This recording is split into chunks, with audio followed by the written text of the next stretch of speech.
Hello there.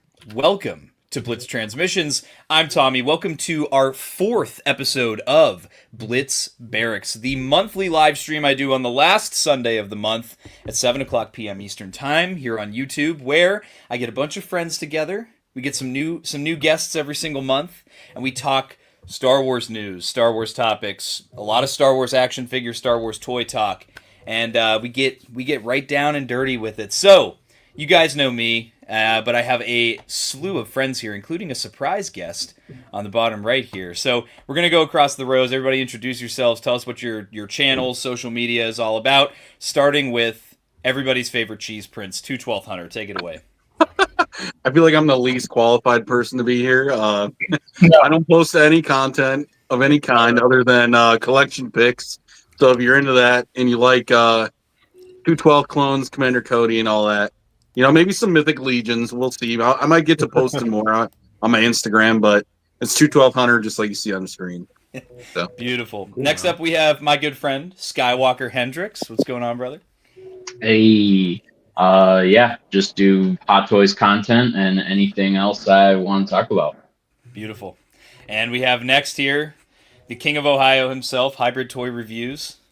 Thanks for having me on, Tommy. Y'all know me. I like Star Wars Black Series. I dabble with Micro Galaxy Squadron. Lots of reviews on YouTube, Comic-Con vlogs, all the fun stuff. I just want to thank you for having me on with the best in the Star Wars toy community. Let's have a great stream, y'all. I hope we have a horrible stream. Hey, somebody's got some feedback coming through their mic, by the way. I don't know who it is, but I'm hearing like it sounds like somebody's got a weed whacker going. Is it me? Not me. No. Oh, dude, I was like... let's see. Next up, we have Shelf Life. What's going on, Shelf? How we doing? Give 'em today. Give 'em today. Give 'em today.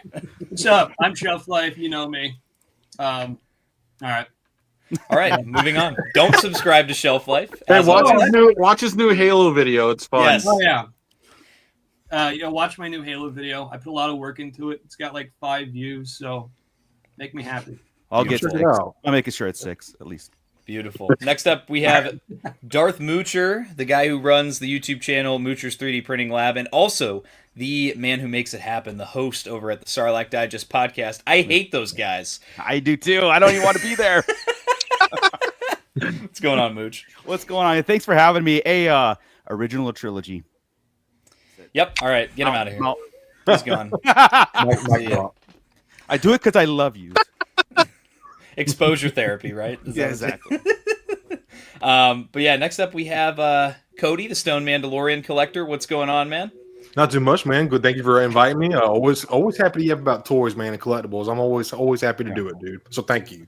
Hell yeah, awesome. And then we have another new guest on here. So this is the first time that Stone Mando has made it to one of these, but also the Star Wars Collective. Jacob, how we doing, man? What's going on, Tommy, fellas, chat? Hope you all are doing well. Thanks for having me on. Do a little bit of everything on the channel, talk about Star Wars lore. Black Series guy here, so talk about the Black Series. And yeah, man, it's just really nice to be here and put some faces to names. I've seen all you guys' channels out there on YouTube, so good to be here with all y'all. All right, I have to know who's mowing the lawn or vacuuming. Yeah, I hear it now too. Actually, I can hear it in the back. Let's process of it's me. elimination. I think it's me. Oh, I'll say it. I'll just I'll introduce myself real quick and then I'll try to fix it. Cool. We have Fig Fury. Everybody give him some shame for mowing lawn. Boo! Everybody boo him! Boo him! Lawn boy. Bad Mike. He's like, bring it on, bring it on. All right. I like that. So my name's Fig. I mow lawns and I collect cool stuff. Follow my Instagram if you want to see cool pictures of action figures. Also, shout out to everybody else in here. I've talked to all these guys in different formats. I've been interactive with them on their shows. I've been a guest on some of their streams. All bunch of great guys. So this is going to be an awesome stream. Awesome. Hell yeah. Can't wait to... Everybody who wants to check out all these wonderful people down in the description below. I have on the list, on the order that everybody was introduced. Everybody's in the description. YouTube channels, Instagram pages, TikTok pages, X pages.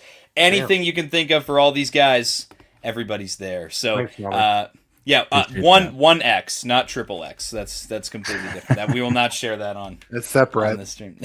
But let's take a look at who's in the chat here today. We got a lot of people in here already. Love to see it. We got Howlrunner Base, who is an ARC Trooper in the Patreon, as well as a Rancor Battalion channel member.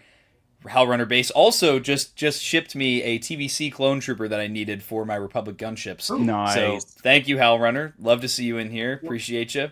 Which We've clone? got it was ARC Commander Colt. So I now have all 3 of the Rancor Battalion commanders that they've done. Sweet. But yeah, and then we've got Max Rebo Experience, another ARC Trooper and Rancor Battalion member here, as Hybrid's cat likes to. She's just hanging out, man. I love this, man. Look at this here. It's awesome. She just like Oh, sitting kitty. in the back of the chair. It's got like a wide flat on it, and Yeah. she made that her place. So Dude, I love it. Wow. no. Yeah. Awesome. So we got Max Rebo Experience in here. I thought I'd be the only one in chat since Tommy invited the entire internet on tonight. Hey, man. Well, yeah, shout out Tommy. It's gonna be a fun stream. Hell yeah. Yeah. We've got Chaotic Clouds. What's What's going on, up? man? We got Chris K. Hey, huge shout out to Chris K. Gave me some really nice close-up, high-resolution photos of all of the MCM London reveals. Yeah, I that's shared awesome. those on Instagram and in my Discord today, so if you guys want to check those out, we'll show them on the stream tonight, and you'll see them again on the Sarlacc Digest Toy Chest tomorrow night. But yeah, dude, thank you again for the pictures, man. That was awesome of you and your son to go out and buy tickets to go to the con and take the time to send me pictures. I really appreciate it. Also, profile picture I haven't too. been on my phone much Yes. today, but I did see those. They were really good. Dude, So, the close-up shots, the headshots were awesome. And Yeah, we got unbelievable. Star Wars and Brews in here. We got my boy Phantom Menace Dennis. What's going on, Dennis? We have Mig L Arts in the chat here today, and they're already yapping it up in the chat. We have some loser here, Hybrid Toy Reviews. Another loser in here, Dark Moocher. Another loser in here, Fake Fury. Tommy, why are you late? I have no idea. We have John Graber, the space jockey. If you have been to ICC-Con, then you have met the 3 3/4-inch scale man. No spitting. No, he spits No on Black Series. spitting. You should know. Here we go. I spit on Black Series, and I'm jealous of your new reveals. Oh. Got my boy B-Sum75 in here. Yet another person who is a Rancor Battalion channel member and ARC Trooper in the Patreon. Guys, by the way, all my links for that stuff, like Patreon, channel membership, merch. I do have Blitz Transmissions t-shirt on right now. All that stuff is in the description down below. You can check out all that stuff. We have, there it is. Nice. All-star lineup tonight. Love to see it. Hey, shout out Bebsart on Instagram and YouTube for jumping in the chat. Appreciate you, man. And we have get them today. Get them more customs today. Bro, great customs. I guess I got to give a shout out to JWC924 for the $9.99 super chat, kicking things off tonight. What a crew of guys. Have a great stream. Thank you, man. And we got Howlrunner's very excited about people in the chat here today. Hey. What's up, Howlrunner? Nice. Got Moon Jockey. Shout out to the Jersey Maniac. I mean, Shout out Jersey. Got Gen X Brian. Good evening. What's going on, Gen X Brian? Thanks for being a channel member. We've got our boys from the Shadow Nose Network. Hey, what's what's up, up? gents? Cool. Have a wonderful show. SVNY Art 70. This guy is making some awesome Dirge Black Series customs lately. He's been sending me pictures of. Love it. Tempting me with those. We have Max Rebo letting us know he's been a channel member for 10 months. Thanks a lot, man. I appreciate it. Got Schizo Toy Reviews in the chat. What's good, Schizo? And we got Arthur Henderson in chat. Good evening, fellas. All right. That about wraps it up. Let's Love it. see. All right, I'm just keeping an eye on our private chat here. Everybody, okay, Fig. I think we're good. I don't hear your weed whacker service in the background here. So, guys, we have a ton to discuss tonight, and most of it is in the action figure / Star Wars collecting side of the thing here. Hey, I know this guy. The Stoned Mandalorian-Collector. And we're going to get right into it. So I'm going to pull up, we're going to talk about some newer stuff first, and then we're going to work our way into some older stuff. I feel like it makes more sense to talk about the stuff that's most relevant right now. So I'm going to pull up our good friend, Hero Collections on Instagram, a.k.a. Brandon, and we're going to check out some of these Star Wars reveals from MCM London. So I'm going to kind of go down the rows here, guys. How are we all feeling? General impressions on MCM London. We'll start with Hunter here. W. Yep. Uh-oh. Yep. Okay, wait. My screen went black for a second. I got really scared. So, Hunter, how we feeling? You feel like it's a W? Yeah, I mean, for myself personally, lately, I mean, it really takes, a certain figure here and there. I pick and choose to like really make me pick it up, and that Quinlan boss is definitely going to be an instant pickup. Yeah, he's the standout, I think, for I a need lot that. of people. Yeah, Hendrix, I know you're not too big of a Hasbro collector these days, but how are you feeling about these reveals here? Really cool. I like the Dooku. Yes, absolutely. We got Hybrid. How are you feeling, man? Man, this is probably the most excited I've been for some reveals in a very long time. Yeah. I mean, there's not one miss here. I guess anything 375, but yeah, just loving all the Black Series reveals this weekend. They were swinging the whole time. Yeah. Shelf, how are you feeling about the reveals from MCM London this weekend? All right. I give him like 10 whales out of 6 alligators. All right, beautiful. Mooch, how are you feeling? Yeah, dude. When I saw the reveals and I saw it as almost a cohesive reveal, especially in the Black Series, like a wave of figures. It's like, when's the last time we've seen a wave that all kind of like came from the same, like the animation, right? So I love it. Love it. I even like the retro one. I even like them. Yeah. Yeah, screw the retro one. I don't believe but in the retro I had collection. Yeah. But and then we have who else is next here? I'm going down the rows. Cody, Stone Mando, how are we feeling about the reveals this weekend at MCM London? I'm stoked, man. I'm excited to see where the line is headed over the next 5 to 10 years. Just London Imps. Last year we got Luminara, Sebulba, Shock T, and I love all three of those. Yes, it was. I love them all, dude. Quinlan and Seven Sister is amazing, but man, something about that Quinlan and that Dooku really just scratches my brain, dude. They look amazing, but awesome reveals, man. Absolutely. Jacob, how are we feeling about the MCM London reveals? Man, I'd say another banger after the New York Comic Con reveals. Kind of to follow suit of what everybody said. Quinlan looks incredible. Like I'm extremely blown away. The dual heads with Dooku is just so nice to see. We got that with the Stranger, so maybe that'll be a thing moving forward with more figures. So. Absolutely. And then Fig, of course, I know we got to react together, you, me, and Hybrid live to these. So I think I know how you feel about these reveals. Yeah, I mean, pretty much what everybody said so far. All three are going to be pickups for me. They look amazing. I'd say probably from yesterday to today, my opinion changed on my favorite. I think the Seventh Sister overall is what I'm looking towards the most. But they all look amazing. Cool. Yeah, so we'll just jump right into things. I know a lot of us are a little less interested in TVC, so I'll start on that first. We got the reveal of the Stranger Chimere in TVC, and dude, I gotta say this is one of the most requested figures for TVC from that community. So to see that figure get released for this line is amazing. On the heels of the 6-inch, right? Like like they got theirs very, very close to ours. Yeah. I say ours. Yep. So the one thing I will point out, so they did the swappable head. It's not a removable helmet. So that's good. I like that. Keeps things nice and proportionate. We have the lightsaber hilt by itself, and then the lightsaber split with the larger blade and the Shoto blade as their own sculpts. And then we have 2 layers of soft goods poncho on him, which is super cool. Now, the one thing, this is the kind of the talking point I kind of want to bring in here, is there's no thigh swivel on this figure. No. So TVC is following suit. In this particular instance, we'll have to see what happens down the road. But in this case, we see that this is one of the first vintage collection figures that's a newly tooled figure that lacks that thigh swivel. So is there anybody in here that dabbles in TVC or collects TVC or wants to have an opinion on this? I have a few. I mean, as far as like I pick and choose what I want on the TVC. Yeah.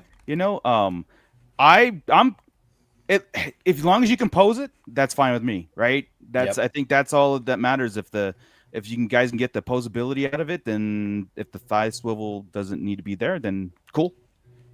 So yeah, I agree. I agree.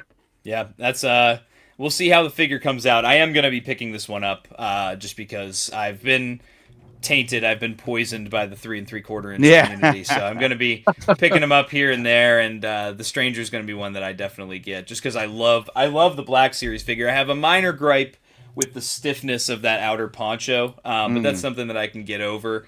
But yeah, I have to say I'm gonna pick this up, and we'll see when I review it. We'll see how I feel about that removal of thigh swivel. They've gotten a lot better with it with Black Series. I remember the first several figures they did with no thigh swivel really were like, it just felt really stiff, with that hip joint. But now on especially the most recent ones, like the latest Chewbacca, for example, it's so much better. That range is so much better.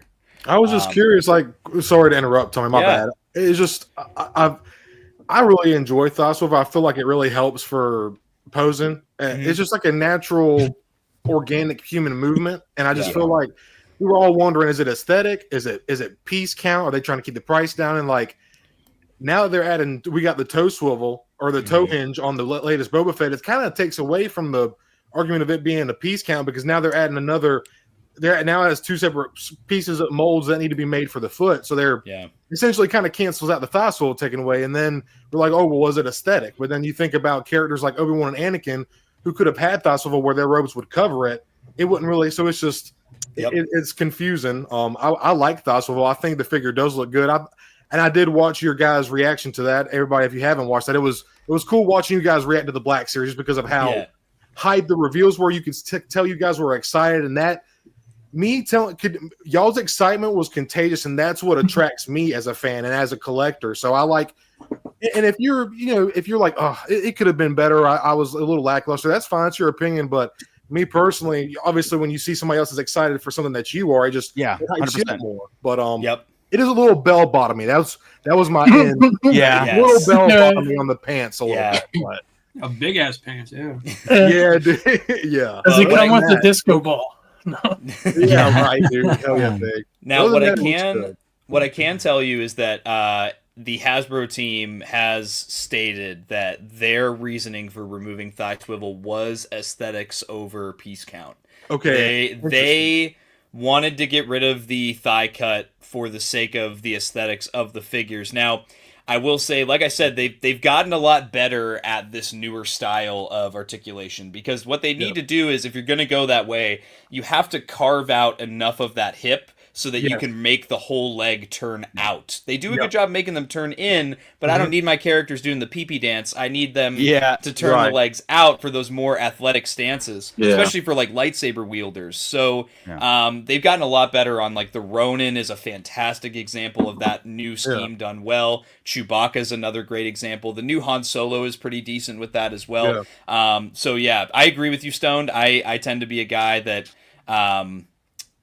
that prefers the thigh cut there, but on figures where they don't want to do that, like Clone Troopers and Stormtroopers, you can have a thigh cut and it's hidden by the armor. You're never going to see it. So, and those are figures, especially the Clone Troopers, they need the thigh cut because if they don't have it, the articulation of that leg, when you try to bring the leg up, it's really hindered. So you have to be able to spin that armor piece around so you can bring that leg up more. But yeah, ultimately, like I said, man, I'll just have to see if they can do it right, and I don't care, because the range of motion is still there, then I won't complain. I would have to think that Hasbro is very, very aware of the articulation and photography and all that stuff, that the choice to remove a thigh swivel, like I said, I'm a fan of that, especially Black Series, and I did go over this a little bit, but if the new, like I said, like the hinges on the legs, you can get that same kind of deal. I think they're very conscious about it. Yes. Like they know taking away something, but why we pose our figures, they can't make it just a static pose. So that's what I'm hoping. Like they absolutely know what they're doing. So we might see it on the surface, but in hand, this might be different. And I wanted to hark on what Tommy said just a second ago and add him to Darth Moocher as well. Like concerning, kind of like other figures, like Malgus is another good example of one that they had without thigh swivel early on, and the aesthetic does work for Malgus because of the way that his armor is. Yeah. But if they're going to go that route, like Tommy was saying, shave it out the inside of the hips more, and then I think using dumbbell joints in the hips having bigger balls on the end, because that bigger ball joint on the end of that dumbbell joint, it'll allow for that more range. When you have this little tiny, you don't have as much surface area. Henceforth, you have less range of motion. But that was really all that I wanted to add to that real quick. Yeah. Let me just jump in real quick because I did want to address a couple things here. We got Max Rebo was sharing his 10-month anniversary for the channel membership. Riley Bob, been a member for 1 month. I appreciate you jumping in. And then we have a $5 super chat from Alexander Storm of the Shadow Nose Network. It says, for Tommy, since the Sarlacc guys don't pay. I'm kidding, Mooch. Big, keep cutting that grass, bro. We don't pay. And I'm seeing lots of talk in here about the thigh swivel thing, guys. I think Beb is saying they're trying to test the waters, and that is what it is. It was an aesthetics thing, and trust me, the Star Wars team at Hasbro is very aware of how people feel about the removal of thigh swivel, and I just don't think it's something that they're going to change. I think they just need to pivot and make it better. I think they need to make it more, give it more range how it is now. You know. Mm-hmm. We'll see when figures get in people's hands, right? We see pictures all the time, like a lot of guys in here do photography and they post on social. So we'll see, and I'm curious to see in hand when you guys are doing that, if your opinion changes, like, no, that was a big mistake, or you know it's actually working. Because as me, I just put my figure on a peg and put on the shelf. That's all. I don't. Yeah, just keep in mind, Bebart wants to remind us all that Han and Carbonite doesn't have thighs. Well, now I'm not going to buy it because of that. I was going to, but... Also, shout out Mama Mando jumping in here. Hey, Mama Mando. And then we have Rhino Hobbies in What's here up, as Rhino? well.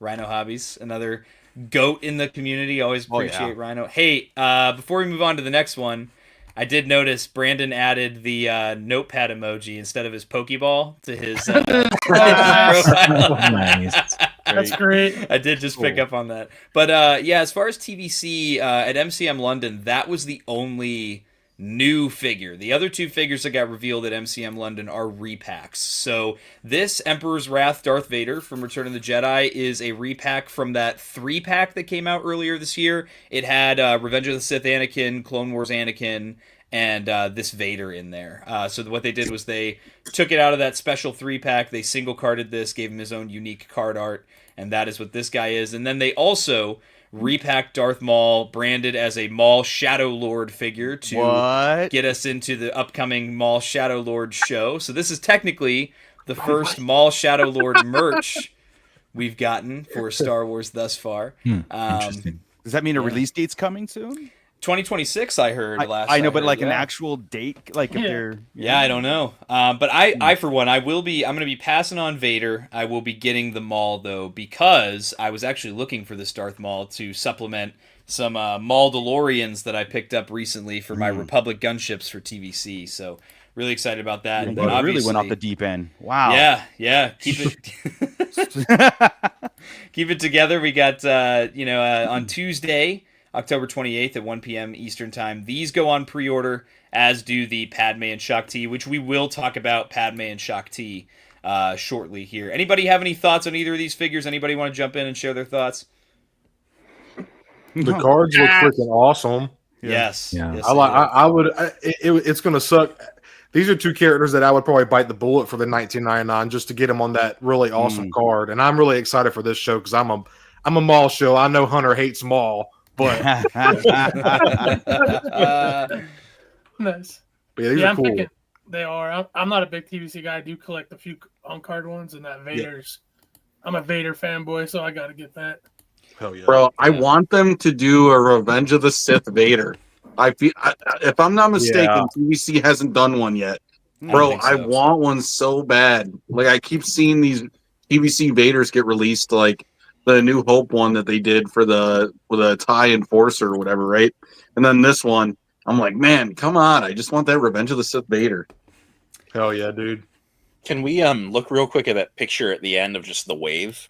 Yeah, 2 repacks and 3 new figures. Well, but I mean, just character selection in general. Yeah. I just want to point out lately, I've been really happy with both Black Series and TVC. You know, they're not. And when you have a new show or a movie dropping, yeah, you got to do a dedicated wave. But haven't been getting a lot of those waves that we were getting, where it was like all Mandalorian stuff with one outsider thing, or all kind of focusing on one thing. If you're an OT guy, there's something for you. If you're a prequel guy, there's something for you. If you like the new media, if you like the animation. They've really been doing a good spread. This last wave of Black Series was like a little ROTS heavy, but considering the whole line until this year hasn't been, like, I'll forgive it. It's just nice seeing the consistency. The last several waves have had a really nice mix, something for everyone. Yeah, they're kind of cleaning it up lately with the character selection, making it actually things that it feels like there's more of an ear to the ground on what people want to buy versus we're just going to put it out and the collectors are going to buy it regardless. Well, we're picking and choosing now. I mean, I am, and I won't rest until we get Max Rebo. So yeah, the whole band. Dude. Yes. Star Wars and Brews. I accept it. I accepted that I have TVC sickness. He does. I got the fever bad. Bro, Scott Solo ain't helping, dude. He's like our dealer. Bro, he's like an enabler. Yeah, that damn Scott Solo. Yeah. So let's cure my sickness a little bit. Let's talk some Black Series here. So Black Series came at us with 3, in my opinion, absolutely banger reveals. So we're going to jump right into the first one here, being, I did not see this one coming. Jedi. Yeah, we all thought that. No, there are 2 of them. We got Jedi Master Dooku, this handsome devil. Look at that. I am absolutely blown away by how good this figure looks. He includes a swoosh effect blade as well as an alternate head, so you can pose him with his unbearded look like we saw him in the first episode of Tales of the Jedi with his arc, or with the beard, which he does have when he's with Mace Windu, which is a currently available Black Series figure. So anybody want to dive into this one first? Thank you, Hasbro.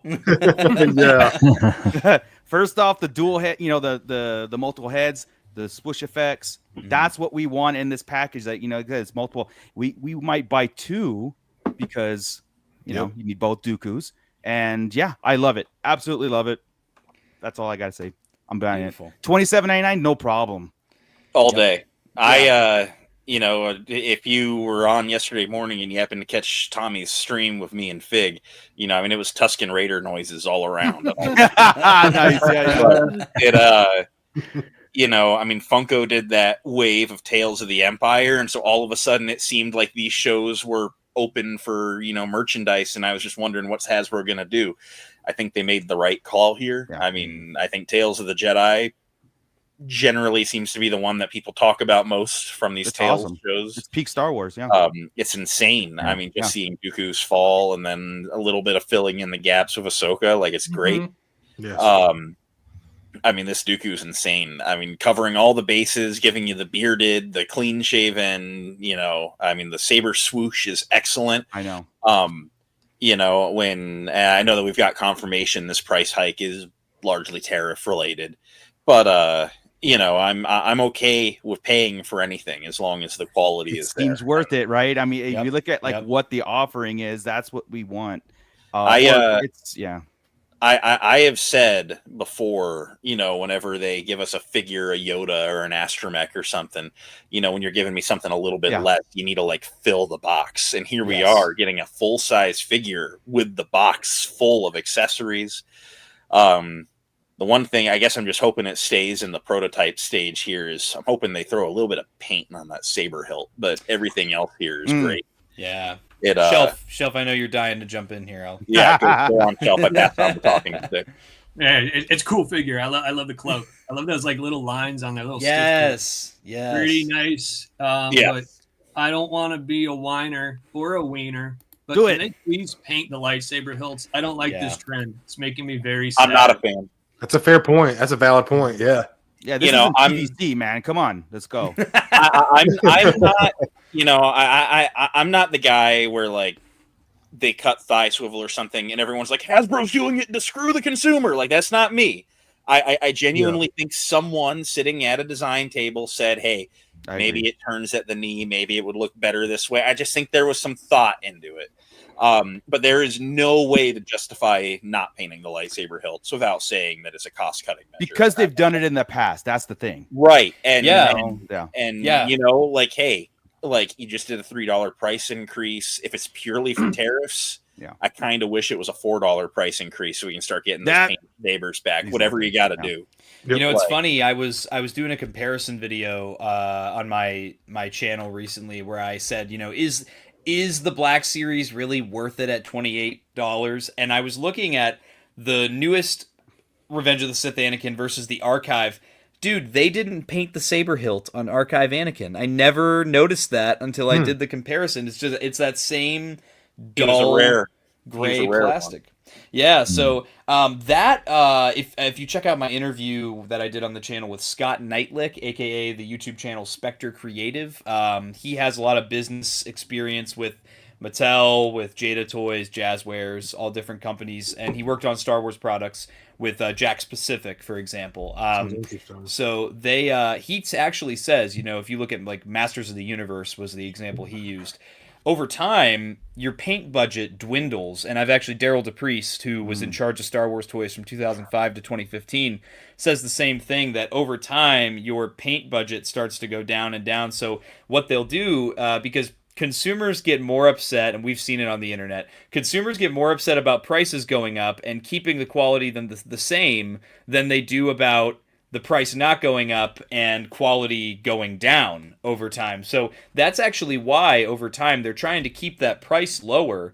So as cost of production increases and licensing fees increase in the case of Star Wars, they actually will cut corners like this. I'm not excusing it at all. I'm just saying there is, like Hybrid said, there is a legitimate reason for these decisions to be made. They do this so that they don't have to do that extra paint hit on the lightsaber. That said, I agree with everybody here that I think it looks way worse than when you paint the lightsaber silver. I would much prefer. Like a toy, and they're not toys. That's yep. Right. I don't know how you guys feel about it, but would you rather do without the swing effect and get the painted hilt? Yeah. I like the swing effect, but if it was that or painted hilt, then yes, painted hilt. Yeah.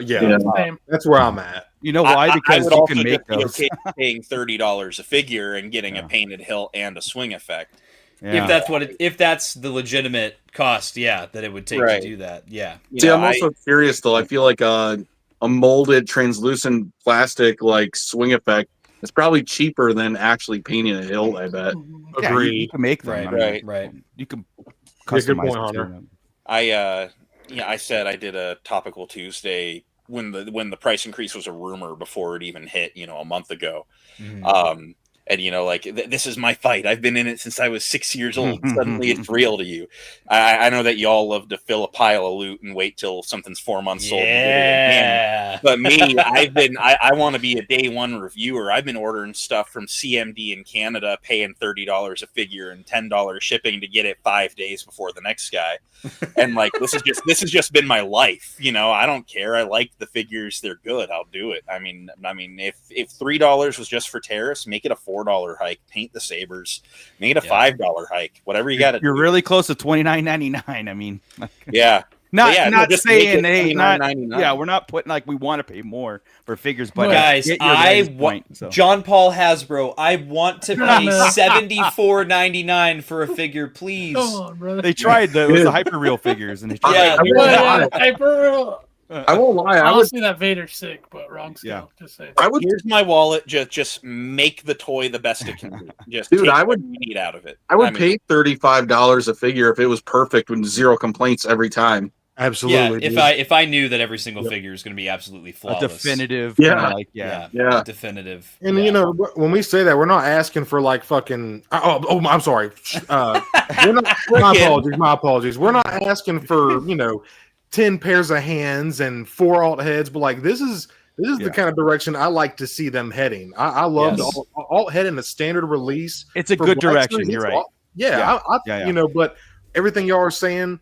The unpainted hill, it is getting a little old. It does suck it because those little details when you start skipping on those, that's what's those are the things that can make a an amazing figure and a good figure. You know, those are the little things that can set it apart. And especially like Moocher was saying earlier for photography, man, when you start getting in close on these figures, you notice all those little nice paintouts, whether it's rivets or buckles or whatever the case may be, laces, stitching, all that. Those minute details mean so much. Like Shelf was saying, the detail on that's one of the first things I noticed was that soft goods, the detail on. I love that. I love stuff like that, dude. Right. You know, this I mean, think earlier this year, I mean, like, we got a figure that has been on every YouTube top 10 most wanted list for like the last 5 years. Something that Hasbro knew that everyone would buy, and boom, Savaggio Press just has a gray lump of plastic for a lightsaber hilt. And like, we all bought it. We've been asking for it, but now I'm looking at it and I'm like, this thing is beautiful. I just wish it had a better lightsaber hilt. Oh yeah. Like, I think it's the one gripe on an otherwise flawless figure. Yeah, that's for me. This kind of ties into what Bebart is saying here. So he says, I'm not familiar with Hasbro as a business. Does anyone know if they've mixed up their higher-ups? I feel like 2025 Hasbro has done a total 180 and everything has been incredible this year. So to that point, yes, there has been a lot of shuffling going on, especially in the Hasbro Star Wars team, and it's been for the better for us as the consumers. Absolutely. I've always been of the opinion, and I'm sure everyone here agrees, that if you're going to be a part of the Star Wars IP specifically, you can't be ignorant to Star Wars. You have to at least know the universe, know what's cool, know what's not, instead of just being, okay, this is just my job and I happen to be working with this IP. Star Wars fans are too passionate of a fan base, and we know too much about the universe and about little details, about little characters, to have someone that's ignorant to what the community wants, keeping an ear to the ground, things like that, and that is why definitely the shuffling around that's happened has definitely affected the character selection, to the point of the Dooku figure specifically. It's a lot cheaper for Hasbro to do soft goods on figures than it is to sculpt plastic and paint plastic. So if you noticed on the Halloween and the Christmas figures this year, that's a great example of new soft goods parts that are specific to those characters are so much less expensive to produce than a new character. So, or than sculpting new pieces for characters. So that's why you'll see there's extra stitching on Dooku's cape, because the idea is, well, if we're gonna do it, let's do it right. Let's not half-ass it. Because the idea with Black Series is this line is supposed to be, it always was supposed to be, a premium action figure line for Star Wars, and over time it just became, it's just the Star Wars action figure. Yeah, it's just what was I saying? Any other figure line. Like a year ago, I was like, you got to either rebrand the Black Series thing, because it's not, you know what I mean? It wasn't shaping up to what the point was. So, but now it's like, okay, they got some right people in there. Yeah, I mean, the alt head for me is huge. That 100%, dude. 100%. Yes. Yeah. Yep. Now, as far as reuse on this figure, I took a deep dive on this one, I think on our stream yesterday morning with Hybrid and Fig. The only things that we noticed that were definitely reuse from the old Count Dooku are the legs and the hands, because you can see on this promo photo with the close-up one here on the right, he does have a hinge on that hand, and it is sculpted the exact same way. Which I'm fine with that. I don't need ball jointed wrists on every single figure, and the Dooku, the original one, has the single jointed legs, and they're very nice. And the old Dooku is still, he holds up as one of the best Black Series figures ever. Figure. Yep. So yeah, I'm cool with that. Anybody have anything they wanted to throw in on Dooku before we move on to the next one? Just give me. Farm Boy Qui-Gon Wen. Farm Boy Qui-Gon. I mean, Hunter spit, bro. Tell him, bro. Yeah, I mean, boy, dude. Yeah, if they drop that, then that really justifies me getting two, because then you can display one with his beard and one without. Absolutely, I definitely don't. I definitely think this is not going to be the only wave for the Tales of. This is just, especially with the reaction of the fandom of these, like, oh my, we're going to see the pre-sales. I don't know if they'll sell out. We'll see. But that is going to be your kind of like gauging the, testing the waters there on Tuesday. Yeah. Shout out AC. What's going on? You got, it's a good show. I like Tales of the Jedi. I don't know too many people that dislike Tales of the Jedi. No, it's especially it's peak Star Wars, dude. It's awesome. The Dooku story, especially. Yeah, that's really awesome. Yaddle? I'll take Yaddle. Yaddle was amazing. Yeah. If you put Yaddle in a Tails box, I'll buy it. I don't care. Yaddle, 11th brother. All of them. Yeah. I would take it. So we'll move on from Dooku here. We really had some good discourse around this, which, by the way, I don't know about you guys. I love this new style of promo picks. I hope that they switch to this, because this also contributes to making the line feel more premium rather than just what we've had for the last 12 years, which is the same bland, drab backdrop with the same, you get another figure and a couple different poses every time. Yeah, can we get Yaddle squished as well as just a door and say she's under there? Dude. Is there, you could probably reuse the Jecki Lawn body from the Acolyte for a Qui-Gon, Padawan Qui-Gon. That might work. Same size, honestly. Yeah. He was taller than that. Who was Qui-Gon? Yeah. Nah, bro. No. He wasn't that small. Just do force perspective. So this, I keep bouncing back and forth between this one and the next reveal as to which was my favorite from MCM London.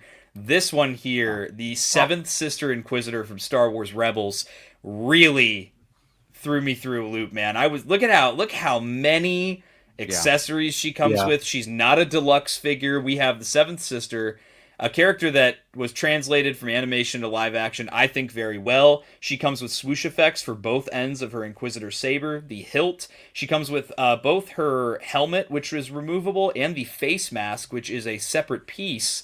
And then she also comes with her Seeker droid, which is a signature part of her character. Fellas, I know Hunter, you let us know first, man. How are we feeling about 7th Sister here? I ain't gonna lie. This one, I might just pick up for parts and pieces. I don't really care about the figure because I'm not a big Rebels guy. But I like the double blades, the swoosh blades. I've always wanted that for 2nd Sister. She's my favorite Inquisitor. I always wanted those, and I kind of got it when I got the Star Killer Deluxe, like whatever set, and then I got the Dooku one, and I put them both on that. But I think having this on an Inquisitor is just like a match meant to be. I feel like it's something that would have been nice to have a while ago. I mean, it's perfect for an Inquisitor saber. And dude, the Seeker droid, where's my Iden Versio? I would get that. Brother. Come on.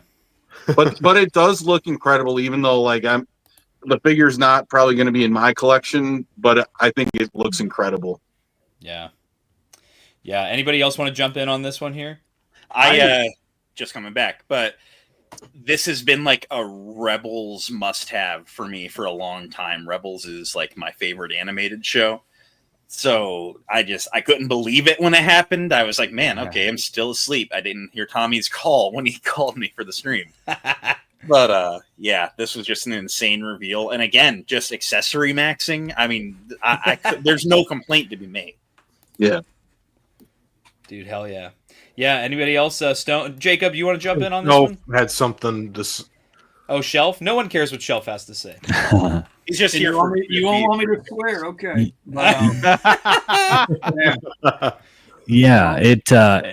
It's cool to see them, cranking out more of the Inquisitors. Hopefully, maybe we'll get a 2nd Sister from Jedi Fallen Order one day. That'd be pretty sweet. Yeah. Dude. But love to see. I mean, you got to have the swoosh blades with the Inquisitor sabers, right? It is spinning around after all. So I think to follow 212 Hunter, it's a good point. I'll probably pick this up for some parts and pieces. I've been getting into more custom figures lately. So this seems like a good one for that. Hell yeah. This is 2nd Sister right here. She's out. Oh. I think you meant did you mean the big one? You mean the big one? Was that the 9th Sisters? 9th Sister. There we go. Yeah, there we go, boys. That would be sweet. Yeah. So, Shelf, do you want to finally have the talking stick here? Yeah, finally. All right, let me remove him from the stream. Yeah. All right, I gotta say no. Go ahead, Shelf. No. Does this set a new precedent for what is a normal figure? Because this is not deluxe, and look at all those accessories. You're right. Awesome. That's epic. Now, if we get a figure the same price with less, are we getting ripped off?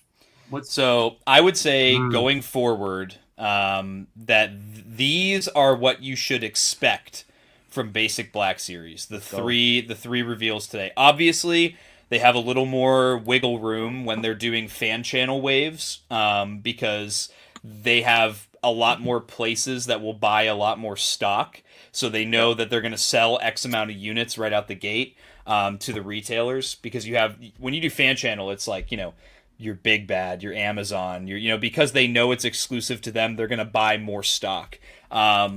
So you do have more wiggle room with that, but I think that what we should come to expect from Black Series is that the offhand will be more of an expressive hand instead of a C-gripping hand. That you will get swoosh effect blades more commonly with lightsaber wielders, and that they will just take a little bit more effort with how they design these characters and focus more on paint apps and things like that. Because the idea going forward should be, let's do it right the first time, instead of doing a figure and then slightly altering it a year later and releasing it again, and then slightly altering it and putting it in a hostage 2-pack 6 months after that. Yeah. So that the idea is, if we want Black Series to be definitive, let's make it definitive. So this, like Shelf said, this should be what we come to expect from Black Series basic figures going forward, especially if you're paying $27.99 in the United States per figure. So is that hilt painted? It looks painted to me. Yeah, it looks painted. Some silver on there. Yeah. Yeah. So in this case, like Hybrid was saying, in this case, it's because the sculpt is black, or else the paint would rub off when you have the hand holding the hilt. So what they do is they paint the silver on this one. Yeah. Last thing I gotta say with this is, if you don't post this on a flight stand, a helicopter flying down, you're doing it wrong. Hell yeah, dude. You're doing it wrong. To that effect, because I like that we're getting the dual swoosh blades, gives the illusion of, there's all this talk of everyone would like a ninth sister, do a made to order so it could be big and have all these accessories and stuff. I kind of hope they make some swoosh blades for the Inquisitors where it's like a quarter of a circle, and it gets really clear just to indicate that big swoop, I would even be interested. I think we see it most with the eighth brother. He was like I remember the first one where it was like a big reveal that he could fly with the lightsaber, which is still one of the goofiest things in all of Star Wars. I think it would be cool if they even just did one piece where it was like Hybrid said, a big circle. It's lighter on two ends and darker on two ends, and then you could just have both ends connect to the hilt, and then have fun with it that way. I mean, Marvel Legends has kind of already done that with Thor's hammer. They have the full swinging effect. So the tech's there. They could totally do it. It'd be cool to see for sure. Yeah, battery operated helicopter blades. I'm in, bro. I will say this, with the price hikes, if this is what we're getting with multiple swoosh effects, maybe blast effects for clones or whatnot, swappable parts, a little droid here and there, I'm okay with that. But if we're getting less, I just want consistency. Absolutely. Consistency, 100%. 100%. Yeah. I agree. Yep. And I like the slightly open hand gesture. What I like in alt hand, of course, going back to the Dookie real quick, that alt head takes it over the top. So I can't even complain about not having an alt hand with that. But this is the direction, absolutely. But even just if you can't throw in alt hand, just doing that relaxed gesture, just make sure that if you wanted to pose her left hand with the saber, because we had that issue with the Padawan Ahsoka. Yep. She's kind of got a slightly open, and it looks beautiful. That is a gorgeous figure. It moves awesome, but there is that slight. But there you can finagle it, but it's a great looking figure. And the Seventh Sister, I'm also a big fan of Rebels. This is just, and I've been wishing they would do.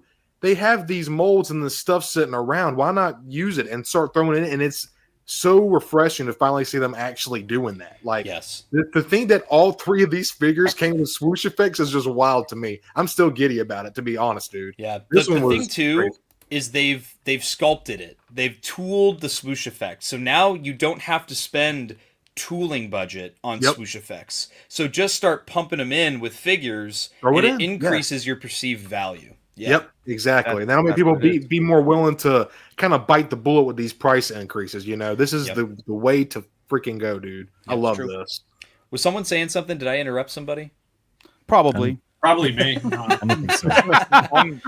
I'm with you. Like on, they've made the swoosh effects. I mean, they're made.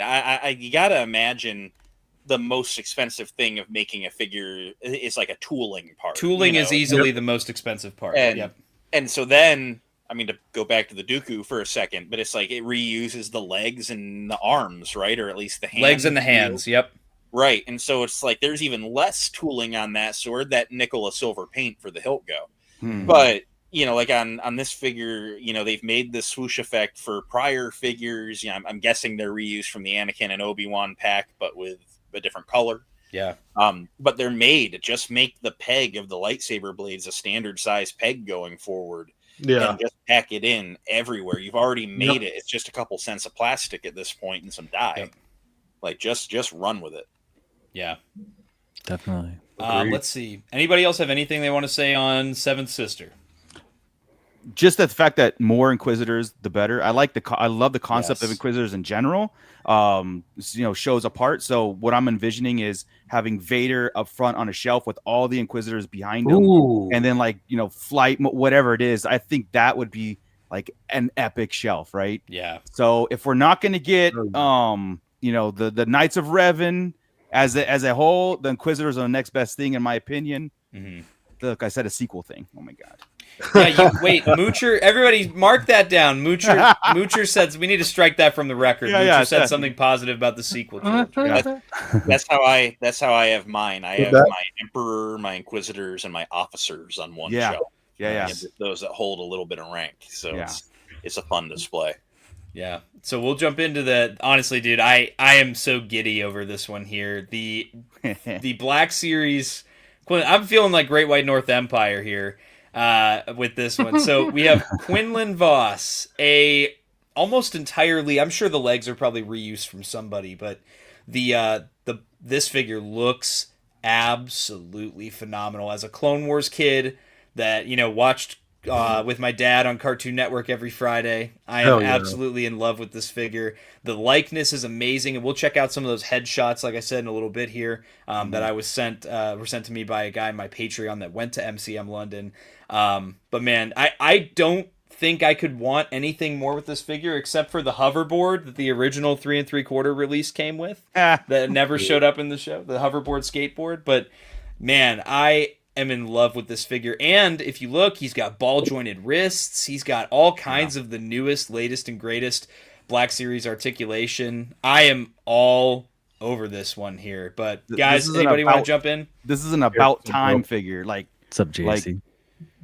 Come on, this is especially if you've read Dark Disciple, the book, and what just puts Quinlan in such a different light than he was in Clone Wars. I think this was something I go, oh my god, and especially with Tails and all that stuff. Come on, it's just like an insta buy. Yep. So, right, that book where like Quinlan and Ventress were like fanfiction.net like shipped for a little bit. Yeah, Quinlan went full dark side. He was about to kill it's just such a good book, man. Yes, I love right. The quiet kid in the back of the room is just like Quinlan just figure kiss. Like I love the synergy as well between we're getting that Bounty Hunter Ventress next year, and this will be coming out shortly after. That's their looks in that book, and what was originally supposed to be the Clone Wars episode arc in Dark Disciple, which if you haven't read, I've read that book. It's awesome. And I would love to see it brought into the actual Clone Wars animation style like it was supposed to be. Oh, dude. But I'm a huge Quinlan fan. Shelf, you want to jump in? Yeah. I grew up with Quinlan from the comic books on Kashyyyk, where he fought against Commander Faye. Yeah. That's where I first met him. And he looks phenomenal. I know it's like Clone Wars look with the little armor there, but that face sculpt. Can we get a zoom in? Can we get a zoom in enhance on that face sculpt? Yeah, man. Yeah, let me go to my Instagram real quick. Do you want better? Look at that. Wow. Come on, dude. Yeah, that's pretty nice. That's pretty nice. Yeah. You hear a lot of people, they announce characters like Quinlan, and they're like, about time. They should have done it a long time ago. You don't want them to have made this video. Right. 10 years ago. Yeah, 2015 era, let's go. The fact that we had to wait a little bit, purely to the betterment of the figure, because the alternative is like white paint globs with black dots in the middle for the eyes and stuff. Like, this is insane. Yeah, I mean, I love everything about this. I had that Clone Wars Quinlan too as a kid, and I mean, a little part of me, I'm with Tommy, is like, throw in the hoverboard. I mean, some Clone Wars figures just had an accessory that was fun, a big jetpack with pop out Buzz Lightyear wings on the clones and stuff. But like, yeah, I mean, this is just so cool. I mean, I only really know Quinlan from his one episode of the Clone Wars, and I was easy to let go of the EU stuff just because I didn't have an attachment, and they were just like, it's gone. So I'm like, okay, it's gone. But like, just from the Clone Wars and the Dark Disciple book, I'm like, yeah, this is a must-have for that Jedi shelf. Yeah. Something else that I also noticed that I thought was cool is each one of the figures comes with a different like level of degree of swooshiness. Like, yes, like right. He's got the most swoosh on his blade compared to Dooku or. And like, don't get me wrong, the minimal swoosh looks good, but I gotta say that green, that's the smallest one with Dooku. The medium with dynamic figure, yeah. Yes, dude. It just a hand or like a swoosh effect. It can change the flavor of a stance so freaking much, dude. Yeah, it's striking right there, dude. The paint, like Shelf was saying, that head sculpt is phenomenal. I love when they take these animated characters that we all know and love, and then they translate it to a 3D figure form. And I gotta say, dude, as a weightlifter, my boy is yoked, bro. I love this. He looks yoked, bro. He looks sick. Like they just did a great job, and I love how they did the sculpted plastic with the mini cuts in there, kind of like how they did the Phantom Menace Darth Maul. Yep. So you can get the nice wide stances and lunging poses. This is absolutely stellar, dude. Stellar freaking figure. Vince McMahon is distracting the hell out of me. Sorry. that pose that Quinlan is in with the saber angled over his shoulder like that. Yeah. It's a pose. I'm gonna copy that, dude. There are many Jedi figures that can do. Like, yeah, dude. So naturally. Insane articulation. I was trying that with the new Anakin because we talked about yesterday, and you can kind of get it there. It is pretty difficult with this figure, and he has excellent. And that figure's insane. Yeah. I mean, you can do it, but it's just there's a lot of stuff blocking it right here. It makes it difficult. So I'm looking at that figure. He's going to be able to hit poses. He's going to be very much, I think, like Kiadi, where you can just get some really good dynamic poses with it.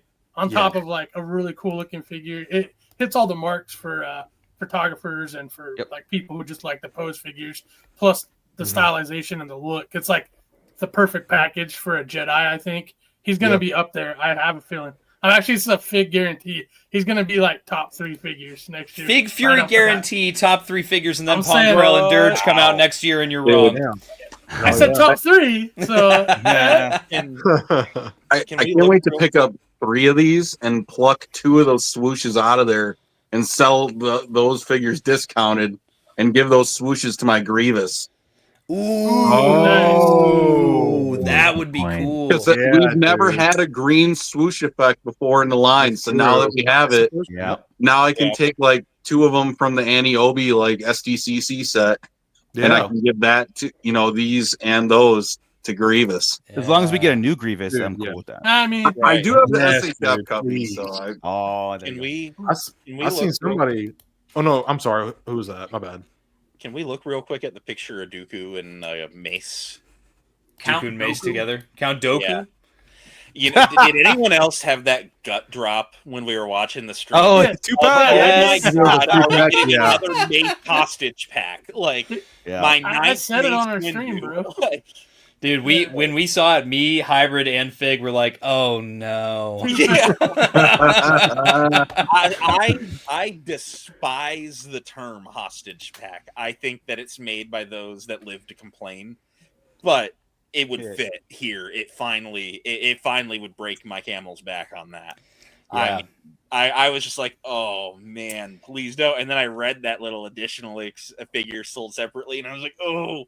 Yeah. This is their first go, like showing figures with other figures, right? Which I think is smart. I think it's smart to show it with existing figures so that you know what it's going to look like. Declassified's doing that, and that's and if that's working, you got to translate it over to the other departments. Yeah. Right. Yeah, man. Speaking of that, how about that shot that they did with seventh sister and fifth brother in Kanan and Ezra? Dude, the shots was were awesome. Dude. Yeah. I don't know No, where it is. I think of a couple years back when Hasbro made that room that all the teams stream from with the white, hexagonal patterns in the background and stuff, and back during old management, where the Star Wars team was doing like one live stream a year and revealing like 2 figures and then getting away from the camera as fast as possible for 12 more months. Whereas Marvel Legends was streaming every month, and G.I. Joe and Transformers like every month. And it's like, Hasbro has these technologies. They have these booths where they can go and take photography with digital backdrops or whatever, they have. And it's like, you have it, like, use it, like make it look pretty. Make me want to like make Tusken Raider noises and click pre-order. That's right. And everything yesterday morning, I was like, oh, like on everything. Like I'm here for everything that got revealed here. I mean, this is just, it's scratching every itch. Yeah. And then Lazy Aardvark. So I did have the chance to talk to Brandon yesterday after the panel happened, and Brandon has said on several occasions since yesterday there's another fan channel wave coming, and in his opinion, it's even better than this fan channel wave. Max Rebo confirmed. Dude, Watto confirmed. Red Amidala confirmed. Go. He was telling me that there's not much. He told me, of course, he can't tell me, what characters it's going to be, but he was saying, hey, this is going to be even crazier than, and I can't even think of what it could be. I like the surprises, man. The leaks were kind of getting out of hand there. I really like to watch the stream and be. I really enjoy like what y'all's guys' reactions. That's what really sells the hype behind these figures, man. Imagine if we had seen Quinlan Voss's head sculpt unpainted like 6 months. That would have taken away a little bit, not a lot, because of how amazing it was. But hey, collecting Star Wars, yes, we want Watto. Hell yeah, hell yes. With a flight stand. With a flight stand. Yeah, with a flight very stand. important. Yes, got to be a flight stand. Yeah, Yep, got to be. Yeah, but. Yeah, and then last thing in MCM London was another retro reveal for the next 6-pack. 5 of them. No, I'm not gonna... And that's all I have on that. All right, moving on. In the words of Shelf Life, articulation of a chicken nugget. Yes. Wait, does anybody here collect retro? Does anybody do the retro? I've thought about getting into it. The Phantom Menace and like the original trilogy stuff, they kind of have an appeal, because I do have some old Kenner figures that I found at a comic, and so there is a slight appeal there for it. Yeah, like I said, I have what Tommy likes to say, the 77 Star Wars collection. And I have no desire to continue it with the retro. I just don't. Because I want my purity on that. The old school. The old school. I feel that, dude. Absolutely, man. Yeah, for sure. Yep. Yeah. Now we did get they seem to be. I think the plan for retro is to do 1 6-pack every year.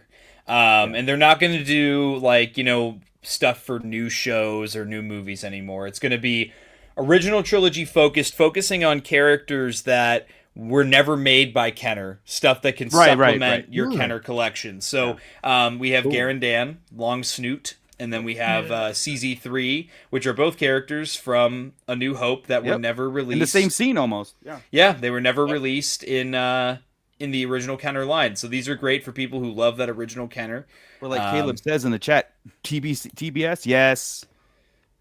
Yeah.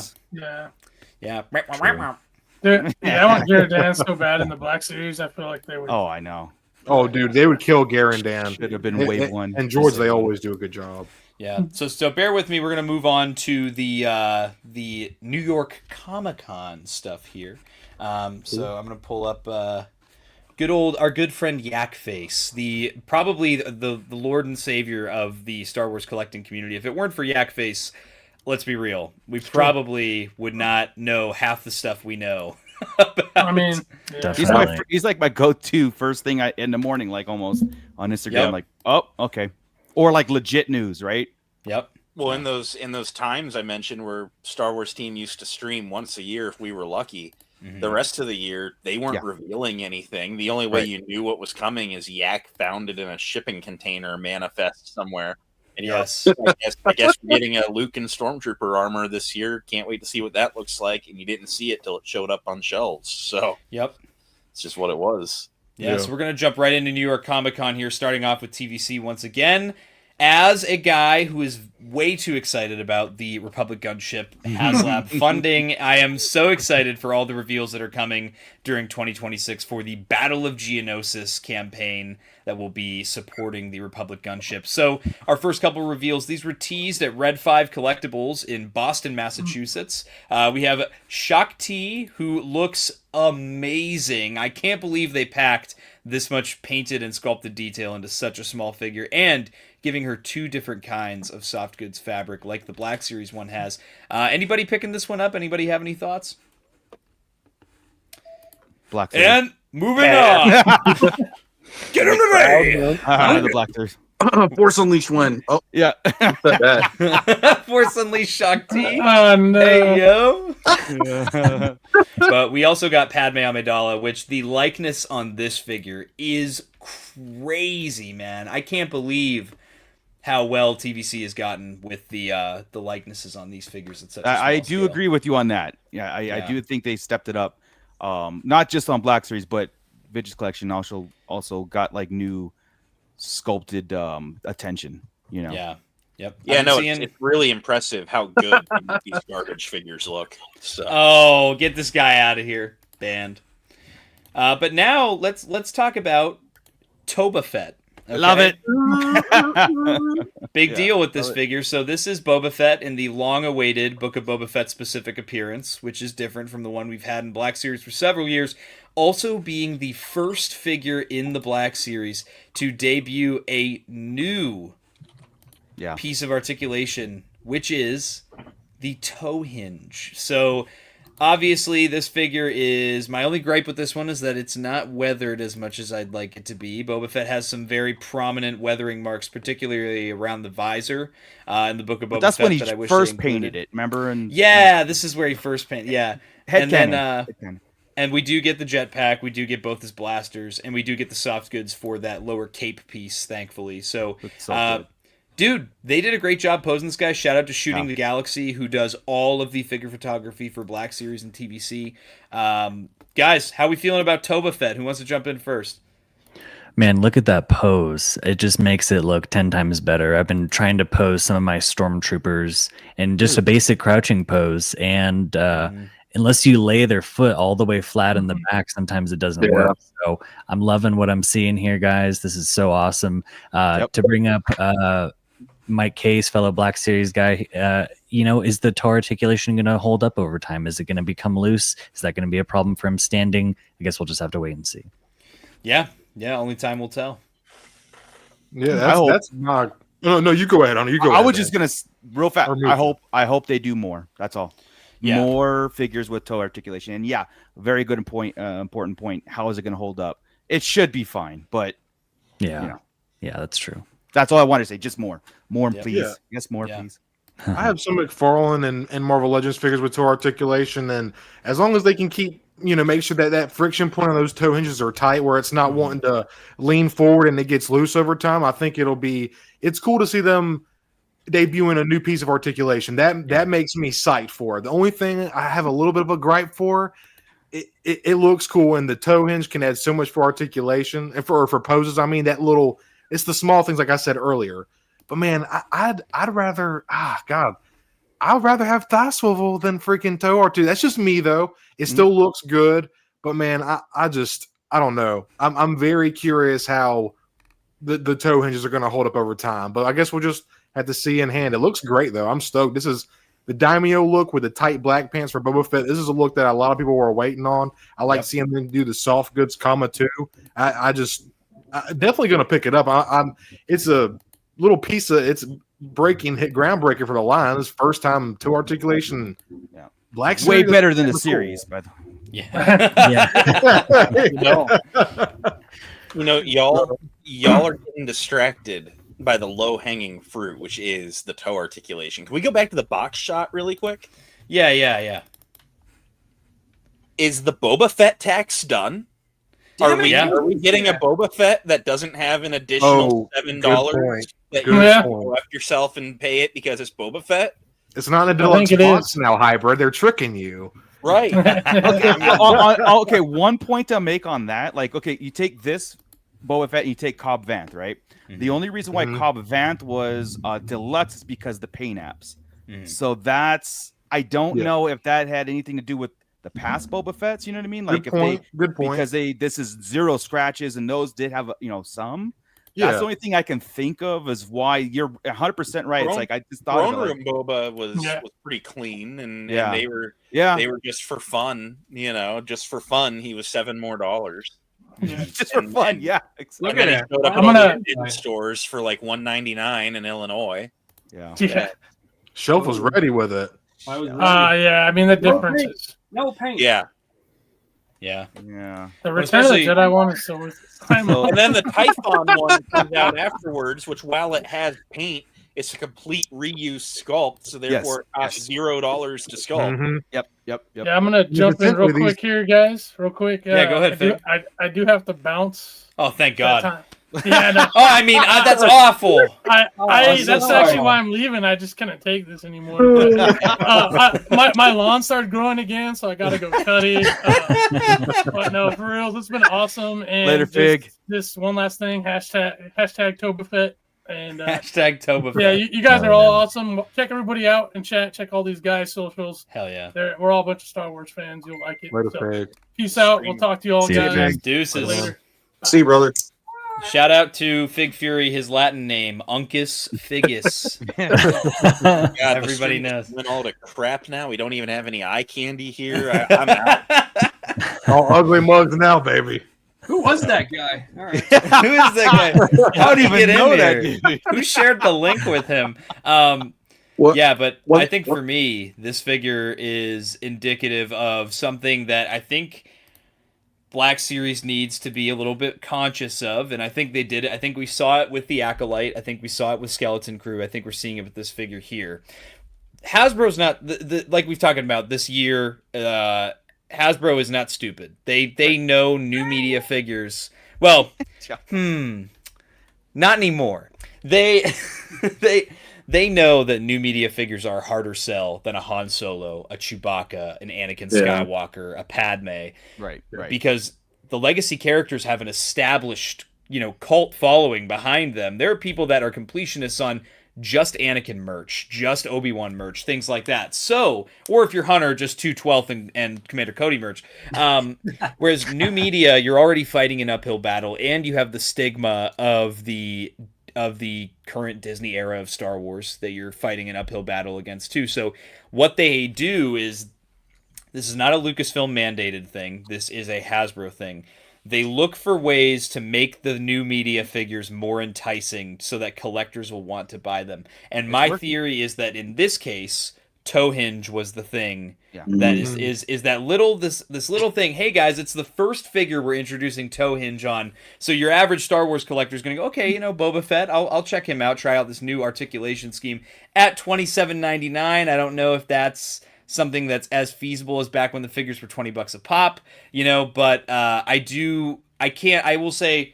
can confirm that is the case when it comes to new media figures. That's why they get soft goods when legacy characters don't. That's why they get more accessories and more paint apps when legacy characters don't, because Hasbro knows it's a harder sell than a legacy character. So they put a lot more effort and a lot more budget into these figures to kind of balance it out. Because at the end of the day, we all know Hasbro has some contractual obligations with Lucasfilm. They do have to promote the new movies, the new shows, things like that. 100%. So, on that, I do okay, Han Solo, right? Yeah. The new one. This is to me the definitive Han Solo Black Series. Hell yeah. Hands down. But this is also like the fourth Han Solo that we've bought. So as I do know what you're talking about by new media and like enhancing them or enticing it to for people to purchase those. I don't want them to ignore that where I have to buy 5 Han Solos to get that definitive. You know what I mean? So if they were going to give us whatever show, or like an Ahsoka comes out, right? Like I know we already have like 7 Ahsokas. Well, the next one that comes out for season 2, you know, I only needs want to one. be good. Yep. So yep. Don't ignore that. You know what I mean? Don't just like rest on your laurels of Han Solo will sell. No, I don't have to touch it. Maybe a little update here. No. Give us the update on all of it, because I think we would all appreciate it. You know, it's our shelves that we want to look pretty. Mm-hmm. Definitely. Yeah.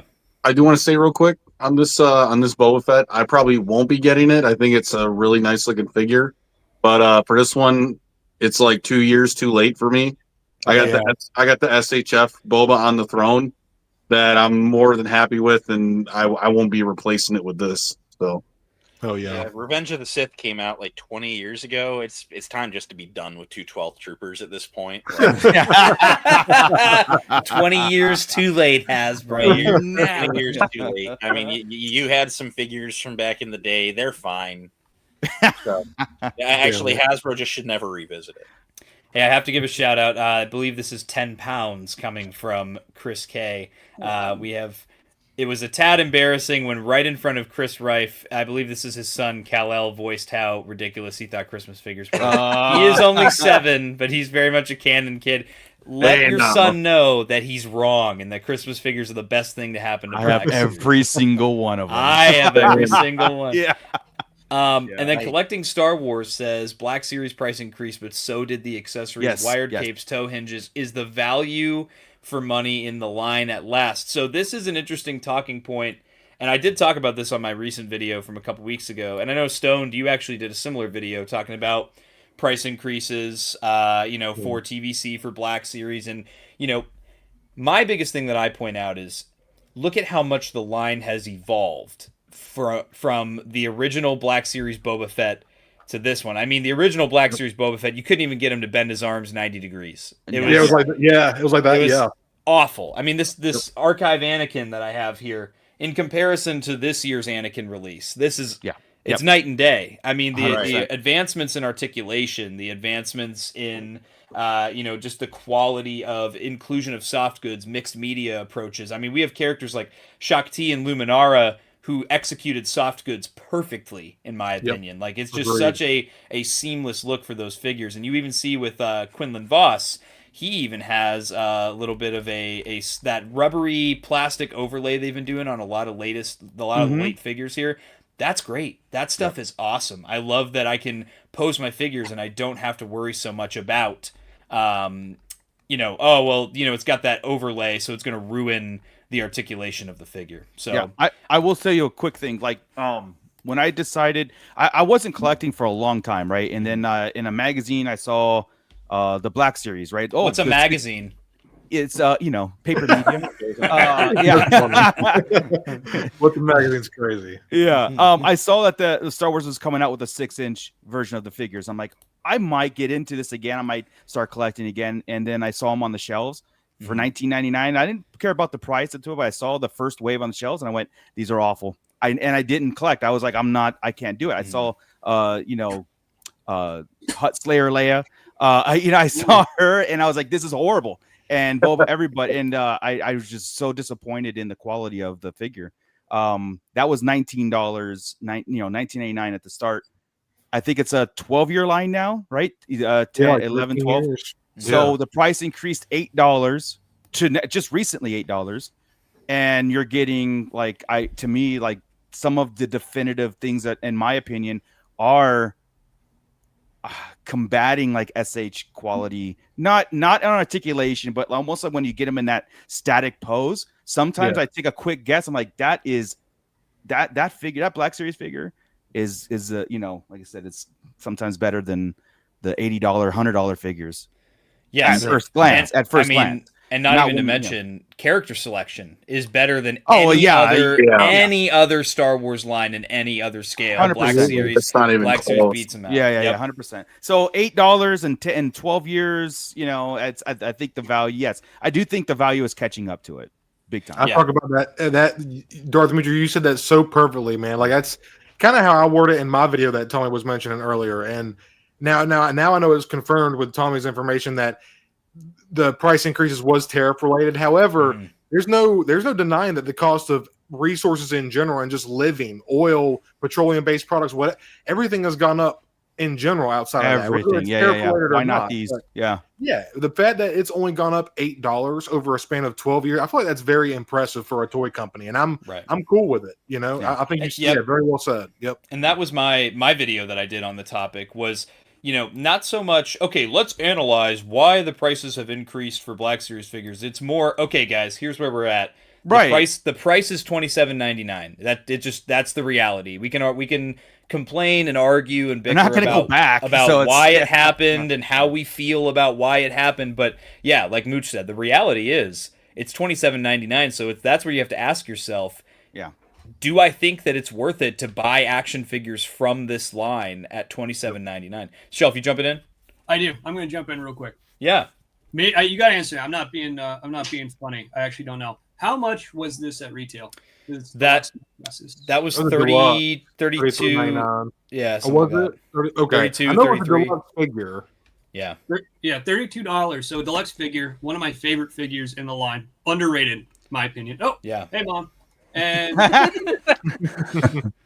anyway, you got, I mean, look at the Inquisitor that just came out. Is this not comparable? How much is it? 27. This is 30. You're getting basically the same thing now. Mm-hmm. So I'm not going to defend Hasbro. I usually complain a lot, but I think they're doing pretty good right now. So. Yeah. Oh yeah. It's a trend that we're noticing, I think, and it's important to kind of like take that thing again. If it was 10 years ago and these same prices with the same figures, I'm out a long time ago. But again, it might not be perfect. It might not be a one-to-one perfect. Like this is a complete, but at least it's a step in the right direction where we're seeing some effort, even in the packaging, either the marketing and the figure itself and the accessories, and adding a toe hinge. You know, like I said, I want to get this in everybody's hands so they can really kind of like, okay, side swivel, whatever, you know, it's a thing, but I think it's a step in the right direction, and I'm very pleased in it, you know. Yeah. Shelf, you don't have to wait for other people. You can just interrupt. You can talk right over me, dude. You're too nice. You're too nice. Unlike you guys, I'm a nice guy. But, I wear that burden with pride. I just want to say, I love the look of Boba Fett in this armor. Yes. No one talks about it. The show head sculpt is awesome. Yeah. Yeah, people are like, it's an okay show, whatever, some good ones, some bad ones. But I think it's pretty cool. Am I the one who thinks that? I like the show. I think it's for cool factor. It's fun. It's a fun watch. The armor. Oh, you hate the show. Okay, we're gonna ban you. And then no, I think the armor's cool. Personally, I prefer the season 2 Mando look where he repaints it freshly. 100%. I like that more, but this is a close second for me. Yeah. I'm down. The armor's sick. It's cool. I mean, I love the costume. I think it's just a good progression. You know, he cleaned it up after years of wear and tear. I mean, I like everything about this. You know, something just kicked me in the back of the brain. And Tommy, back in your 1313 days, didn't y'all get a copyright strike for y'all singing the Book of Boba Fett theme on those end credits?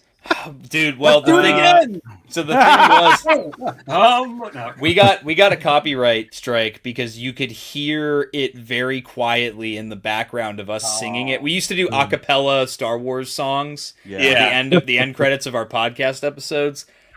You go watch it on 1313 podcast. So it wasn't you guys did it too good. There was a theme that you were following. That it was like quiet. You'd have to have your volume at max. I'm just looking at his figure, and I was just like, I think I remember a story. It was the Mandalorian theme. It was that one, because we did the Book of Boba Fett theme for the longest time. Yeah. Phantom Menace Dennis is an OG. He remembers. Dude, I remember every time I'd finish a video, it'd just be nice, and then it'd just be, just and then right into the song, dude. So I do just want to say, Darth Stargazer coming in. Dirge or Jaro Tapal or Pong Krell would be perfectly acceptable deluxe figures at the $40 price point, which is the newest. I have to say, I think Dirge and Pong Krell are too big to be at the $40 price point. I think they would probably be closer to like 60, 70 bucks. That's probably what those would be. So but you think you take that Vader Luke diorama set, right? The On Your Father set. And that's $70. 80 now. 80 now, yeah. But you know, so that's so when it came out, that was around that. So you're taking Pong Krell would be more in that line. I know size-wise. I mean, he's huge. I mean, the figure itself would be 8 inches tall. He's a big, beefy Jedi, and this is also under the assumption that he would have multiple sets of alternate hands, multiple alternate heads, swoosh effects for his lightsabers, separate sculpts for the lightsaber hilts extended and folded. So it's you have to assume that the paint's going to be on point, articulation's going to be on point. This would be a figure that would be perfect, and that for me is too much to be like an SM33. Like you get one shot at. First of all, you only get one shot at Ponkrell because it's not a character that you can re-release later. It's gonna be a one thing. And then, or Dirge. 100%. And those figures right there would be a new testing point for a made to order. It'd be great if it was say $80 price tag, made to order, and it came with whatever accessories, and all the interchangeable stuff. So let me pose you with a question. Yeah. What if Black Series didn't do made to order and Dirge or Ponkrell were released at or just retail? the fan channel? Yeah, I mean fan channel. I'm talking like Walmart and Target too for $60 or $70. Where would you be at? 60, 70. I'd buy. And again, imagine it's Dirge with swoosh Dirge effects with and when I say, let me give some examples. Closed fist hands, sea gripping hands, force push hands for all 4 of his arms. I'm talking an angry, snarling face, a stoic expression. Are you in or are you out at $60 or $70 on that? I'm in at that price point. That's the easy end, yeah. Well, I'll see you guys at RossCon. Yeah. Oh my God. All right, look how well it's going. They're all at Ross. No one's paying that much money. I don't see us getting any vehicles anymore. I don't like any talks of it, like even small, doable vehicles around that price point. So, figures that are going to be in that ballpark. Retail's a tough. I think we would buy it, but I don't know if of retail on the shelf is an eye catcher for people to do it. Like I think Hasbro Pulse exclusive, made to order. That would probably be the more logical area to go to. Hey, let me. I gotta debunk RossCon real quick. So I do know for a fact, I can tell you, all RossCon was an Amazon warehouse getting liquidated so they can make room for the Christmas stock coming in. So everybody that's saying Black Series is dead, it's a clearance line. Oh yeah, that's not. No, don't go clearance chicken on Black Series because. Well, here's the thing too, Tommy. RossCon only had Acolyte and Skeleton Crew figures and a couple things. I mean, super those weren't. Yeah, you're not going to find Han Solo and Chewie at Ross. Like it's right. Not, so unless Amazon liquidates another warehouse. Well, yeah. The only thing I gotta say is if they put that Dirge on the shelf, I can't wait to figure swap it with a Mr. Beast figure. Oh my God. I mean, the nature of Ross is anything can show up. Yeah. But the fact that there are so many people that are actually counting on finding something at some sort of deep discount is honestly a little disheartening. You see a new reveal get announced, and there are people that are unironically saying they're going to wait to find it at Ross.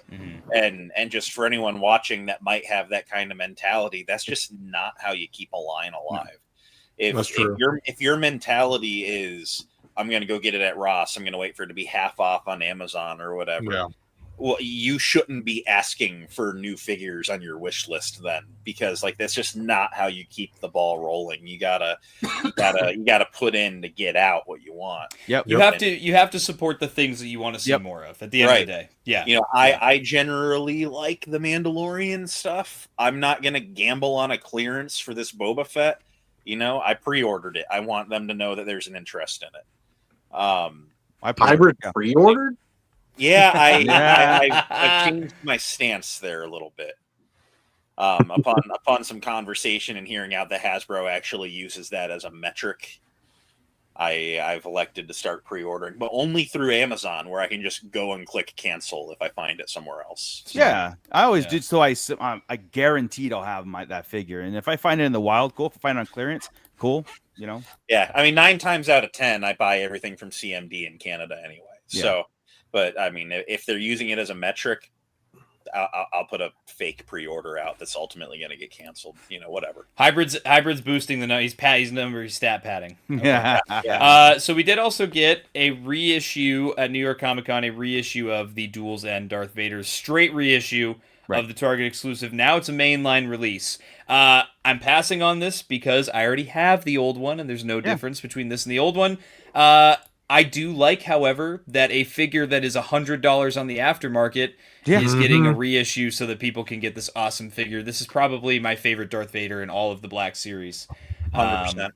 So, yeah, anybody have any thoughts on this one? Because other than that, what I just said, I don't really have much to say. It was a Hasbro promise to combat the secondary market kind of deal. It was reissuing things that are just like out of reach. And I have it. So, I mean, cool. Vader. I know people like me who did not get this figure. I am super stoked. This is like totally unique sculpt, messed up chest plate. It's got the sculpting in the back and the cape. Obviously, that full painted head sculpt of Hayden underneath the helmet. Yeah, I am so glad that.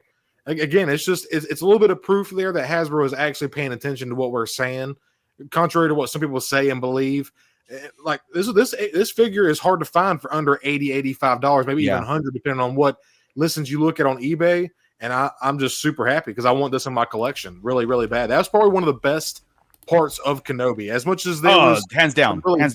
Yeah, dude, that fight with Obi, that part was just iconic, to put it simply. Not to get. I didn't know I needed it until it came. I was like, I needed that in my life. Dude, exactly, Yeah. dude. Yeah, that's pretty much all I have to say on this. Anybody else have any thoughts they want to share on this way? This was one of my most favorite figures in the Kenobi line. It ranked very high on my figure ranking video. I think I'm with you. It's easily the best Darth Vader in the line, just by nature of being more interesting than any of the others. If you're investing in Black Series to put your kids through college, you're making terrible investments. I don't need anything on the aftermarket to be expensive. I want everyone that wants this Darth Vader to have it, and I want them to spend retail price for it. Yeah. And it's just about everyone getting a chance to share the love on it. It's an awesome figure from an awesome scene from an awesome show.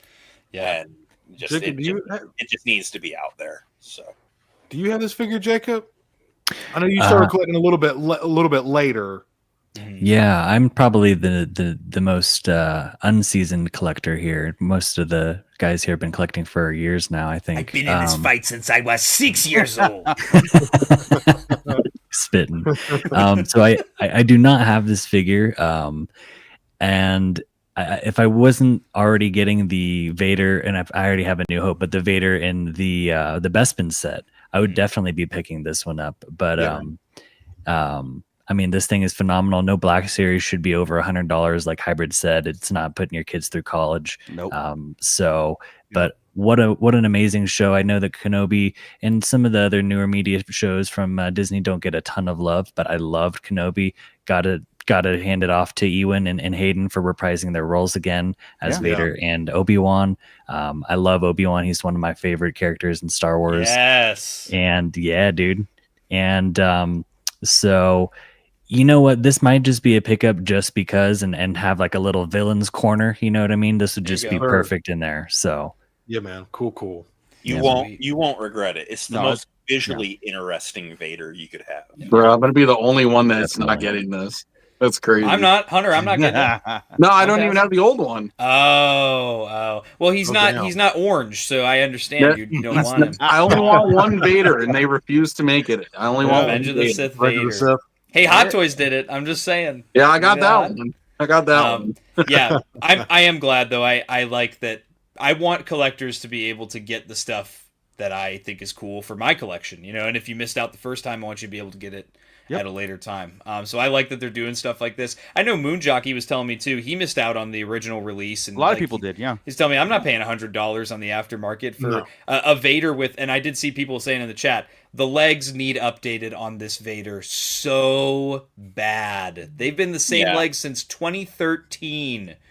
We've definitely gotten our use out of this Vader. We definitely need some new tooling on the I'm legs. surprised that mold's not degrading at this point. Like, how are they still even using that shit? Can we like sneak into the factory and crack the steel Smash mold it? so we can get that Yeah. remade? That's what happened with the that's why the big Millennium Falcon got made, was because the mold cracked on the original one.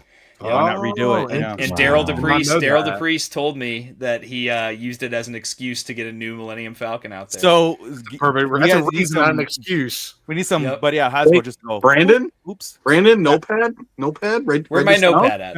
Yeah. Oops, I accidentally knocked over the mold. We got to roll in the factory, be like Brian and fell Stewie over. taking Peter's surfing bird record. Get out on the ground. And then Do you remember when we got that, Tommy? Like we were like in line at Target early that morning. yes, we showed up And- to Target right when they opened. And then no one else was there, and we went to IHOP, and we were like, "Wow, that was like pointless. We could have just come anytime today." But then they never restocked it after Yep. that first day. Yeah. Yeah, crazy. So What we're a gonna talk about this Gaming Greats 2-pack, and then we're gonna talk about a leak, and then we're gonna move on to our Hot Toys discussion after that. So we've got a 2-pack here, Gaming Greats 2-pack from Jedi Survivor. I gotta say, been absolutely loving the extensive releases of enemies from Jedi Survivor. I love posing my Cal Kestis fighting different enemies from that game, especially now that I have multiple looks for Cal Kestis. I have my handlebar mustache mullet version, and I have my regular version from the game. So we do have, these guys both are from Coruscant. In the first mission you play in the game in Jedi Survivor, we have the Patrol Trooper, who you literally only see one of in that whole planet. You fight him when you fight Ninth Sister.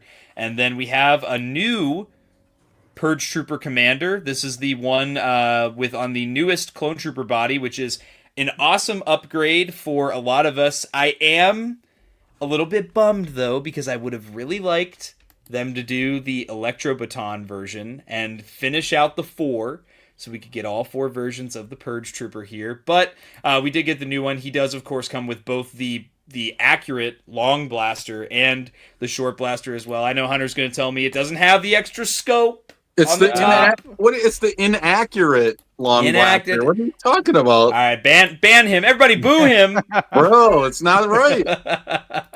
But yeah, I am really happy though that they're doing the Purge Trooper on the newest Clone Trooper body, because that is the biggest downfall of the original Purge Troopers, is the articulation is just so lacking in comparison to the range of motion you can get with these newer ones. So I'm really excited to see this come out. Walmart exclusive, so all of the in-stock orders will ship, and then my pre-order will never ship.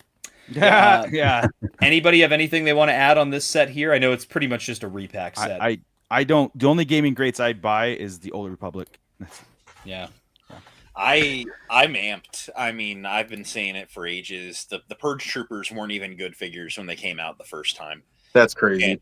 And it's the truth, but it's hard to accept. I know all those dairy products have settled in the ridges and bumps and smoothed out that whole brain. Oh my But god. I mean, like, look at this guy. He's in a more dynamic pose here than the Yeah. original one could get.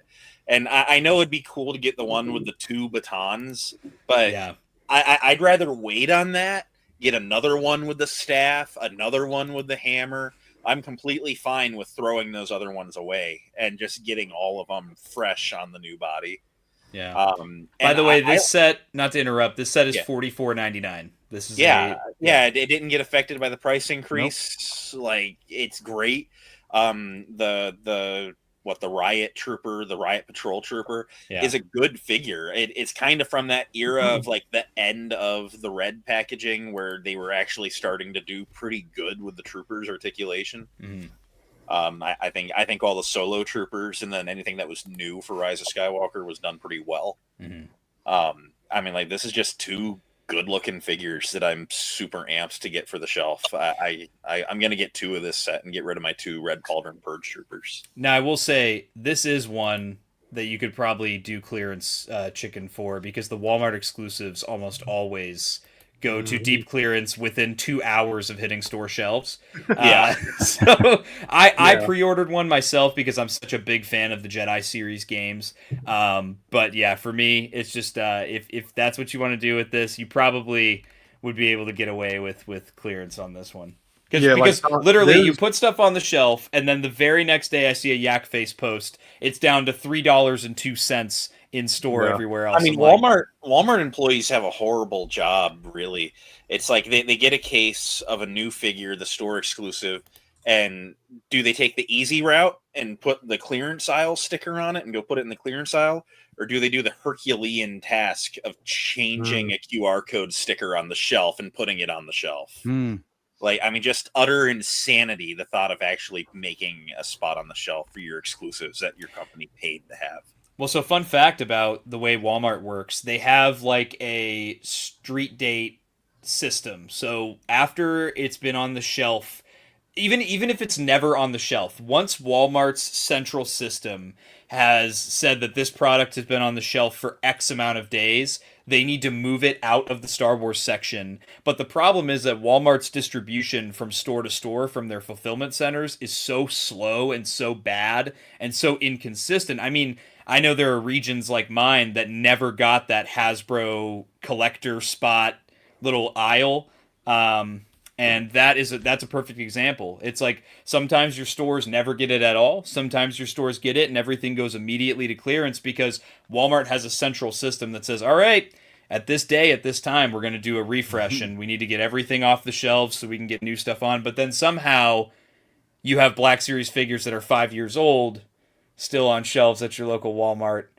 And it's just, it blows me away. The fact that I have 10 Endor Village Leias at one of my local Walmarts to this day is... This weekend, for my weekend toy hunt video, I actually went out your way. And, I mean, I hit Meadville, Edinburgh, all four of them, Peach, Ghetto Mart. Yeah, I'm sorry that you had to come out my way and see the awful selection in person. Yeah, I did a Harbor Creek. I mean, I went all the way over there. They're the worst one. Yeah, they're the worst one. But none in your area even have that collector end cap. Nope. And the site says that all of the exclusives that are supposed to be on that end cap are in stock at my Walmart, but they haven't set up the display yet. Mm-hmm. And every other Walmart in my area, Menor, Madison, Niles, they all have it. And I did put in a little like email complaint, like, hey, like, why aren't these out? The site said they're available for the last like 6 weeks. And my local Walmart called me and they're like, oh, it's, we saw that we got a complaint from you. And it's, it takes a lot of time to set up one of those displays. And like, you have one in front of the toy department that has nothing on the shelves. It's been empty for 2 months. I'm like, do you need help? Like, I remember back during COVID, there was even one of my local Walmarts. There was an employee that was selling the figures out the back door. He would buy up all the figures and he had like a plug that he would just give all the figures to. So then they could scalp them on Mercari and eBay. That's and everything. Old school else. Toys R Us tactics. That dude got fired. That dude got fired. Yeah. Dude, I remember last year the amount of around the Black Friday and Christmas time, the amount of you could tell. And I've worked in a warehouse. All of my jobs have been warehouse related, so I understand how fiscal years work and inventory and receiving product. Like that's what I do for a living. So. You could tell you could tell Walmart was trying to move that shit out last year. Like the Street Cock Trainers 2-pack, I believe that was a Walmart exclusive. I got that set for $10. That's $5 per figure. Like, so pay attention. Like around the Black Friday times, Walmart be liquidating. They really are trying to clear out their warehouses to make. Because anytime a product is on a pallet and it's taking up room in a warehouse, it's costing money for that storage. So they, at the end of the year, when they haven't made their sales, they're trying to get that shit out so they can make room for the more product that's coming out the next year or the next month, whatever the case may be. So just keep your eye out on these 2-packs. If you want to play clearance chicken, if you decide to, definitely wait till around like Black Friday sale because Walmart be going. I just know last year the Ghost went down to the Micro Galaxy Ghost, $15 for that ship.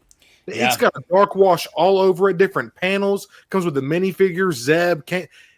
Walmart was popping off last year. Electronics.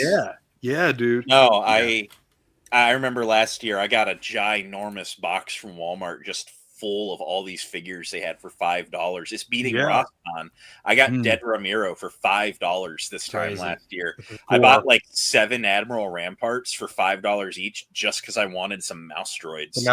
Yep. Like, I mean, Yeah, why it's not? insane what has been available, and it's just like you said, it's just how Walmart functions as a corporation, where it's like I don't feel bad about doing clearance chicken there. Right. Can I say something on the Perch Trooper pack before we move on? Yeah, fine. All right. Go for it. I got some positives and negatives to say about this two right. pack here. The positives. It's mostly about the Purge Trooper. I like that it looks like they improved on the original Purge helmet. That old Purge helmet, that is anybody you know, Hybrid and Tommy know. I'm a mad hater of that original Purge helmet because it's supposed to be an airborne, and it doesn't look like it. It's like a bad sculpt. Well, this new one looks like a good improvement. And one of my other gripes on the original figure is that it had the pauldron, the like classic Imperial pauldron, but not the bandolier on the opposite shoulder that he's supposed to have with like 2 or 3 extra magazine pouches. They included that on this new one, which is a huge plus for me. The negative that I have is the rifle. I feel like should be the DC-15 LE, and it does bother me because they don't shoot it like just a regular gun in the game. They actually do like a charged shot, like it's a special weapon. And it's also a blaster that's in Battlefront 2, so I feel like it would have been really nice to get that blaster. But, you know, it is what it is. And also, what is it, 4 Purge Troopers now we've had? With that with that airborne helmet, and we still don't have a 212th airborne. What are we doing? Dude. We got 4 figures from a niche game compared to a theatrical Revenge of the Sith like clone. Why don't we have that airborne? Yeah, man. I was going to get into when we talk about a certain leak of another Gaming Greats 2-pack in a little bit here. I have a similar complaint about them choosing not to sculpt or tool a new blaster that is accurate to the media it's from. We'll talk about that when we get to that. But I agree with you, Hunter. I think that on things as simple as a blaster, I think especially when almost the entire figure is reuse, I think that there should be some wiggle room to get a new blaster, especially when it can be repacked. Like you said, Battlefront 2, they're clearly doing multiple 2-packs from that game. I would love to see the Battlefront 2 accurate blaster show up. And the last thing I got to say is if you do want a really nice 212th airborne figure, just get a custom from Beb Art like this right here. Hey, let me make it big. Awesome. Yeah. Oh wow. Is that Veils toys? Yeah. Is that Veils? Look at that. That ain't no Veils. Hunter, I have a question, man. I'm not a big weapons guy, but the DC-15 LE, is that the DC-15 long rifle just with an attachment, or is the LE totally different from the DC-15 long rifle? It has like a scope on top, and then it has like another attachment on the side of it with like a wire going to it. Okay. Gotcha. I heard you say LE. I was like, DC-15 LE, what is that? So it's like a modified DC-15 long rifle, right? Yeah. Gotcha. Okay, interesting. Not the carbine, that's the shorter, yada yada. Right. I have a picture here. I'll share my screen here. Yeah, I'm very curious. I kind of want to see it just for, recollection purposes. The DC-15 LE shows up in Battlefront 2, and it shows up in Jedi Survivor. So you'll see the only difference. It's literally the regular DC-15 has an extra scope on the top, and it has this extra attachment on the side here as well. Gotcha, dude. Yeah. Gotcha. Thanks, guys. Cool. This is the regular version. Yes, that's right. Yeah. I hope now that we have a Purge Trooper helmet for the new Clone Trooper sculpt, they wait a long time and then they finally make the 501st Decoed Sniper from 05 Battlefront 2, and they don't make a 212th Airborne. That way we can see what category we get. I've got 2 Beb Art customs, bro, and I got 2 Hot Toys. Yeah, so what are you even counting down the days for? Because what if I want an army build? You're done. Oh, shelf life. What do you got? Not surpass what you have. We got the hot toy. Yes, sir. We got the Veils toys. Oh my god, I love this guy. That's awesome, dude. Nice, man. That was killer. Beautiful. Hey, Dante's Toys. Long time no see, man. Absolutely goated stream. Glad I can catch you gents live. Honestly, great reveals this weekend. Waiting for the gems 2026 will bring. May the force be with you all. Yeah, man. Yep. Good to see you. Glad to see you in chat. Haven't talked to you in a minute. Bevar was also spitting. It is the clone sharpshooter is the correct name. Sorry, I'll go cry in the corner. Yes. Actually, get out of here, Edwin. Get out of here. Actually. All right. Now, the last thing I want to show off Black Series wise, I know Hendrix is itching to talk some Hot Toys here. We got, I did want to show off huge, massive shout out to my friend Chris K, who is in ARC Trooper in the Patreon. He was in the chat earlier here as well. He was at MCM London with his son, and they gave me some awesome, very close-up shots of the latest reveals from New York Comic Con and MCM London at the Hasbro booth at MCM London. So check it out right here. We've got Chimere for the TVC, looking awesome. Again, that Natalie Portman likeness is crazy for such a small scale. Yeah, dude. Very, very nice. Shock T, again, awesome. Wow. And then we've got, here are the figures here. Got Chimere, got Padme, and we've got, you can check these out on my Instagram. I also shared them in my Discord. And then, dude, I know we showed it earlier. Yeah. I can't get over how good this looks, man. Show it again, dude. Who cares? Wait, is bro mewing? Is he mewing? Look at that jawline, bro. Look at butt chin. He's good to go, man. He's ready to go. Yeah, and then here's the Seventh Sister. This is a great translation. That's crazy. Yeah. And the Seeker Droid's in that shiny plastic. I like that a lot. That's too cool, that Seeker Droid, man. Look at those paint apps, dude. The red on the helmet, there on the chest, all that silver, and then the Imperial insignia there on her. That's some really nice paint work there, dude. That's awesome. Yeah. Looks good. Yeah. Then we have is there a close-up? Oh, sorry. Is there a close-up of what her faceplate looks like? No. Okay. I don't even think they had it on display. Yeah, but here's Dooku close up with the bearded look. Nice. I love the younger Christopher Lee portrait. I feel they did a really good job on that. Yeah. Look at that there, though. Golly, bro. That figure there with that striking, it's gonna have shelf presence, dude. Yeah. Yep. Hey, dude. He's ready, bro.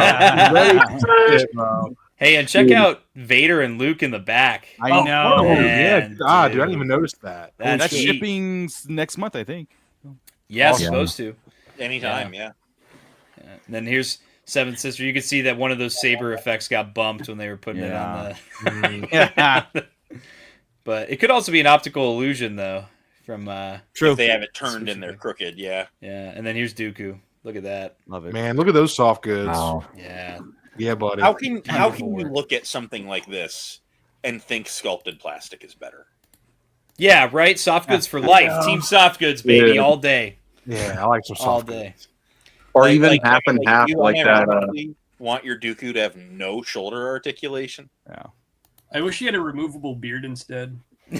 Oh, there you go.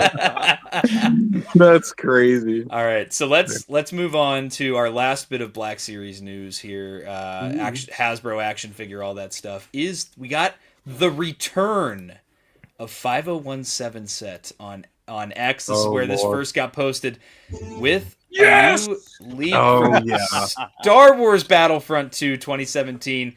Gaming Greats, Phase 1 Assault Trooper, and the Coruscant Guard appearance, and the Battle Droid Officer, and the training appearance. Dude, I am so excited. Here's the back of the box with some really nice portraits here. I gotta say, I was so excited. My only singular gripe with this set, I would have been okay with the clone not coming with the DC-15 and the droid, because the officer class in Battlefront 2 has a unique blaster pistol. Those droids do not use the E5 if you're playing the officer class. And I wish they would have tooled the correct blaster and put it in the box here. That's not going to stop me from getting the set, because I'm so excited that we're getting more customization options from Battlefront 2 in the Black Series line. And I know my Battlefront people, guys that I've played Battlefront with here on this stream, are excited about stuff like this. But anybody want to jump in, share some thoughts, positives, negatives? Let's hear it. I love it. I love it. Cool. I love that armor. The Coruscant, the Phase 1. It's so cool. We just need Phase 1 Commander Fox now, Matt. I agree. Commander Stone, Commander Fox. Oh yeah. And look at the helmet. I love that helmet. So is that a new sculpt now? No way. I don't know. I can't tell.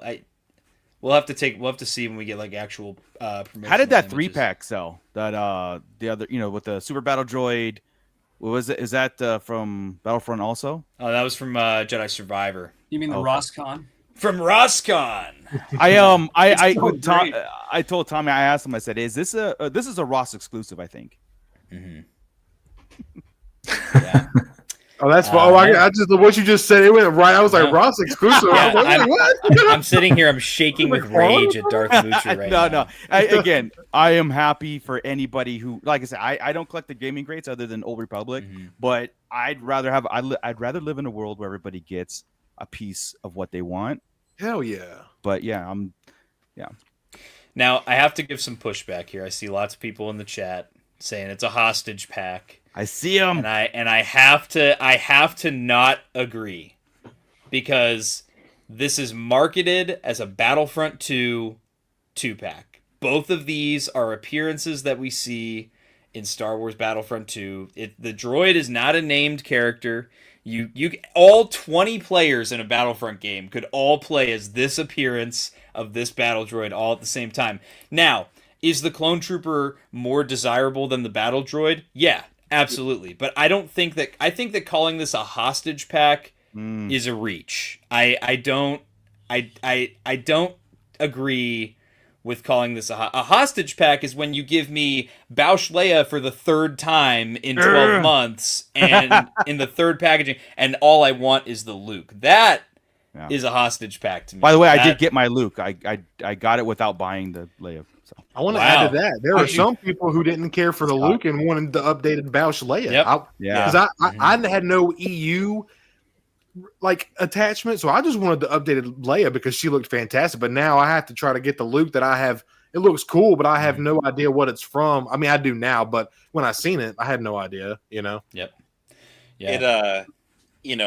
People overlook the Battlefront 2. They overlook the gaming grade sticker. All they see is Battle Droid Officer and go, I don't want this one. I want the other one. And they don't realize how dumb it makes them look.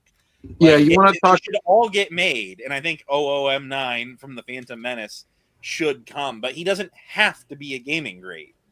He can just come out in the normal line whenever they want to redo a battle droid. Yeah. Yeah, that's a real hostage 2-pack. Is putting OM9 instead of this one in this pack. Right. Like you want to use that made up hostage pack term. All right, I gotta say, I don't know about anybody else here. I would buy the battle droid by itself. 100%.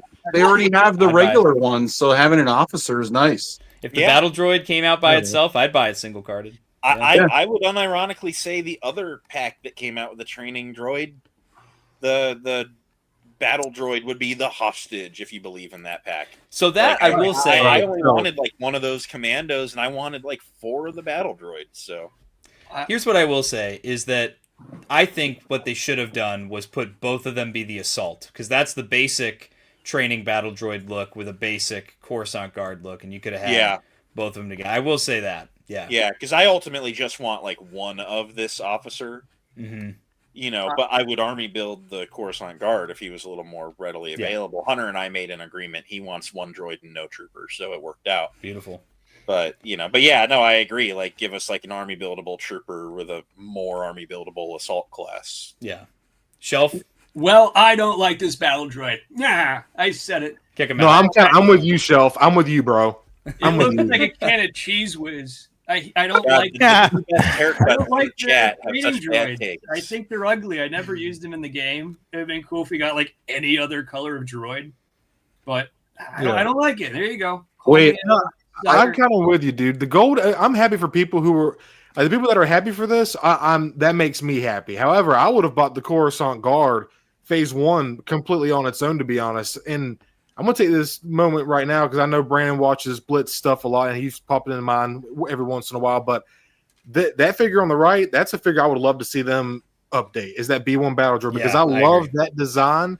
And we have the Magna Guard. We have that amazing, flawless Super Battle Droid. We have the Droideka. I would love to get a more solidified, definitive B1. So freaking bad, dude. And then harking back on what Tony was saying about the weapon choice here, I wasn't even thinking about the officer class because they have the Blurg that came with Hera they could use. They have the S5 that came with the Princess, or not Princess Leia, the Queen Amidala. Like there's other weapons that they, and that's somebody looking over it because they're not like into the game, and that's like here or there. But like you were saying, for y'all to be, if you're going to do a gaming greats, go ahead and both these figures are reused.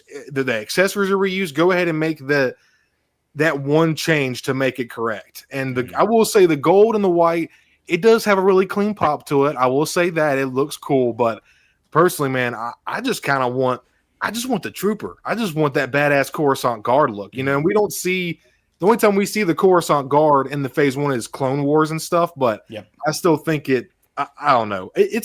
I'm excited for people that are excited, but I am not going to call it a hostage pack, but I feel like there is some merit to the people who are calling it that, to be honest, because I don't want that droid. And now if I wanted to get that Coruscant Guard Phase 1, now I have to get stuck with that droid that I really don't. That droid is not going to fit anywhere in my display, and I'm kind of getting to a point now where I'm like really selective. I've been collecting Black Series for about 3-4 years now. I'm filling in holes of certain movies and media stuff.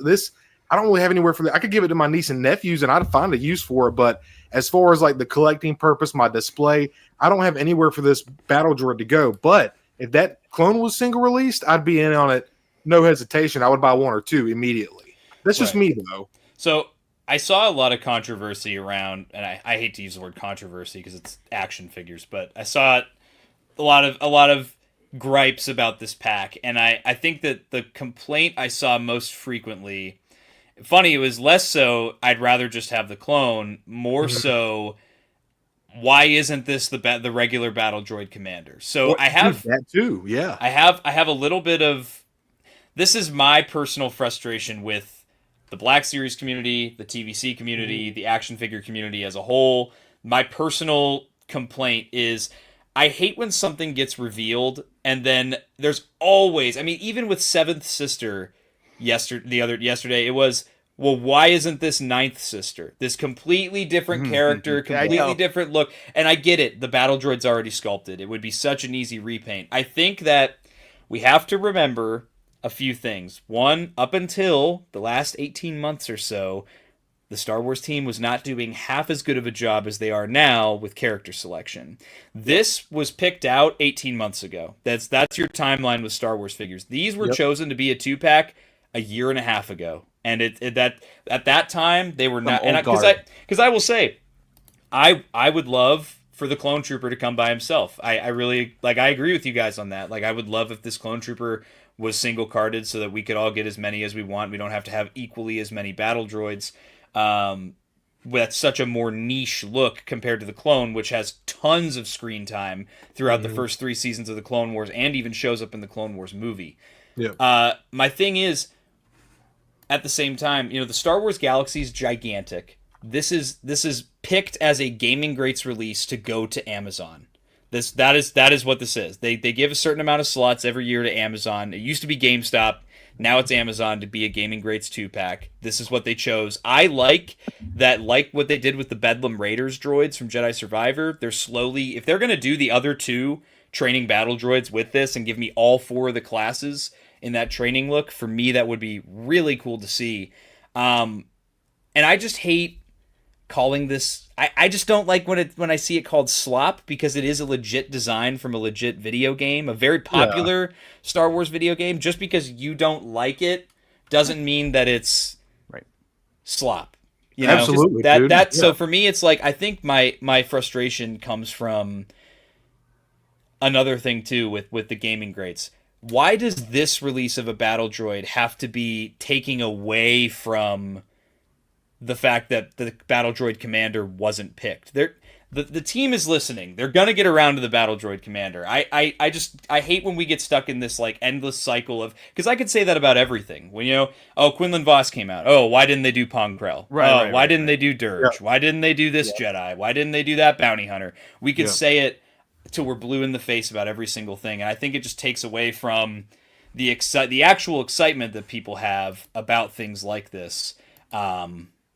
And yeah, I see what you're saying. Like, why not 2 clones? Yeah, I would have preferred it was 2 clones over the clone and the droid.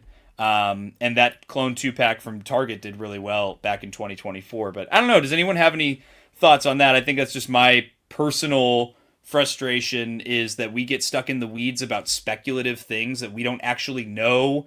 Like, I try to keep you guys knowledgeable, you guys watching. Like, I try to keep people knowledgeable on my channel and state things as they are. Yes, up until very recently, the Hasbro Star Wars team had really next to no idea what they were doing when it came to selecting characters. Yes, it is true that that has changed, and they are now having much more of an ear to the ground than they used to. I can also tell you this was chosen a year and a half ago, back when the decision making was not as good. Yeah, different team, not as good as it is now. I can also tell you that it's not, they didn't decide to do this over the Battle Droid Commander. It's just they have so many slots out of the year to pick from. They were like, all right, we're going to do a Battlefront 2 thing. Let's pick 2 appearances. Yeah. Anybody have any thoughts on that? There are so many people out there that are of that mindset of, I don't want it and you shouldn't want it, when there's a million different ways to enjoy your Star Wars. You know, I know Battlefront 2 was a little controversial when it first dropped, and some people have just written it off since 2017. There's a lot of us here on this stream that have spent a lot of hours together just shooting the breeze, playing this game, having a lot of fun trying to take over Geonosis or defend Camino, always playing as the clones. And this every time we go to Camino, we switch that training droid. Yes, we do. Right. Yes, we do. We have so much fun, you know, and we've got attachment to these. So I'm sorry it wasn't your tan one with the yellow dot. But I mean, exactly like you said, it wasn't picked over it. It was, they said we need to make a Battlefront thing, and so they made a Battlefront thing. You know, they didn't say we need to make a Phantom Menace thing, so they didn't make a Phantom Menace thing. And then there's also, just to interject, you know, I lost my train of thought. We're hybrid. What were you saying about the fact we've been playing this game so much? Yeah, I mean, that was what I was saying. So much love for this game. Some of our best nights just being friends, shooting the breeze, have been spent on this game. You know. Yeah. You put it like you. Oh, go ahead. When I look at it, like, I could say the same thing about Kyle Katarn. I have no attachment to Kyle Katarn. I have no personal attachment to the character. And I'm not buying that figure. And you don't see me sitting here saying, why wasn't this Aegon Kolar? Why wasn't this Sacy Tin? They should have done Aegon Kolar or Sacy Tin. And because of that, just pass on what you don't want. I don't understand why it has to be, you know, speculative conversation about things we don't know. And I think that also comes back to, we have to, especially as people that cover this stuff on our YouTube channels and such, when we go on our streams, when we go on our videos and we throw speculative things out there like, well, I think they did this to spite the collector, that actually does something to change the narrative in the community. People they hear that, they repeat that, and then we're spreading false narratives around over something that's just, I was unhappy with this character choice. I mean, I'll be the first to say, yeah, I think it's a bummer that it didn't come with the right blaster. I think it's a bummer that the Purge Trooper 2-pack from Jedi Survivor didn't come with the right blaster. When I review this pack, I'm going to make a point to say that. And I'm going to make a point to say, yeah, I would have preferred if this was 2 clone troopers or 2 battle droids. Those are things I'm going to say, and that's where Hasbro has their ear to the ground. They're going to hear that feedback. They're already hearing it. You know, they already know it's got to, you know, these versus battle packs don't do as well as team building battle packs do. So Moocher, I know. No, go ahead. The Geonosis Deco heavy droid from the Gaming Greats a couple years back at GameStop. 2019. Yep. Yeah. Same thing. The heavy battle droids in the game have a similar blaster to this, but it has a stock on it. Yeah. And so you can, and in the game you can play, you know, if you're playing as heavy, well, you can choose to carry the Stormtrooper heavy or the First Order heavy blaster if you want, or the Clone heavy blaster if you want. So they gave all those options in the box. They filled the box with guns instead of just sculpting the correct cannon gun. And I've called them out for it ever since. And yeah, you know, on this, it'd be nice if it came with the right pistol, but I'm not reaming it for being what it is either. I mean, like, while we were sitting here talking, I just ordered a 3D printed pistol from Bounty Supply Co. There you go. I spent $6. It sucks, but whatever. But I'm not out here telling people they have to enjoy what's coming out, or they're wrong for enjoying what they do. You don't need to come for us for being happy for it. We aren't going to come for you for not being happy with it. It's just toys. I will slide tackle you if I see you at ICC-Con, though. Yeah, no, I'm just sitting here looking at Tommy, and I'm like, yeah, like he's buying this hostage pack. He's such a fool, but you know what? He's stuck walking through life with that Paul Blart mustache, so he's just got bigger problems. My God! So, you know what? I'm just not going to come at him for his poor toy choices. But I do have one thing to say. Do you think people will change their tune later on down the road if they do a Domino Squad cadet like training figure in their gear? Like, oh, maybe we do want some training battle droids to have like Domino Squad in their cadet gear to fight. Yeah. Mooch, were you saying something? Yeah, just 2 points. I'm like, there's a lot of channels out there that always love to tell you what they're not collecting and make it be like a point. I'm not collecting this, right? I love the way you said that. Yeah, and they get more of a kick out of telling you what they're not collecting versus what they are collecting. Yeah. Second of all, too, like I said before, I buy gaming greats, but only the Old Republic stuff, right? I'm not mad at this. I always come to the adage of like, I feel everything is on the table, and give it enough time, things will get made. Specific characters, different IPs, whatever. I'm happy with the 6 or 7 figures of Old Republic that we got. There's probably more coming, and if there's so cool, right? The fact that they have a subline gaming greats and is still continuing gives it hope that other things will get made. So if people are mad at this current selection, I feel like you just say, like, you know what, eventually you might get what you're getting. It's just not right at this moment. So it doesn't. It's not the sky is falling and the line's dead, because I want to harken. Oh, I'm sorry. Were you about to say something, Jacob? Just real quick. There's so many. There's hundreds and hundreds of different characters out there for Star Wars. Yeah. Some of them, like this battle droid, have many different variants. If you go on the Battlefront 2 clone list, you can scroll down for like 3 minutes straight on the variants of clones you can have. So just to piggyback off of what Moocher was saying, why wouldn't they make this? Because it's part of the gaming greats line. It's one of the selections that you can play. I personally don't mind playing it. I'm like, yeah, I'm the only target droid on the battlefield here. So these can be ones. So I'm probably actually an easier target that way. But still, like, honestly, this is cool. I love Phase 1 clone troopers. That's kind of all I collect for clones. So I would buy it just for that, and then just dye or repaint the battle droid. I know not everyone is customizing savvy, but still, it'd be fun. Yeah. Cody, were you saying something? Yeah, I just I wanted to harken back on what you and Moocher were talking about just other channels and content creators, and there's nothing wrong. We're all passionate about this stuff. That's why we all do it. Absolutely. But when it gets to a point where you're just criticizing everything you buy, or you're constantly bashing on a company that you're surrounded by their product with, it gets old, man. And I feel like a lot of I've been collecting about 3-4 years, been making content for about 2 years, but I had my 2-year anniversary, yada yada. And I've among doing YouTube and being in the toy community, making content and stuff, I've seen a lot of people just like,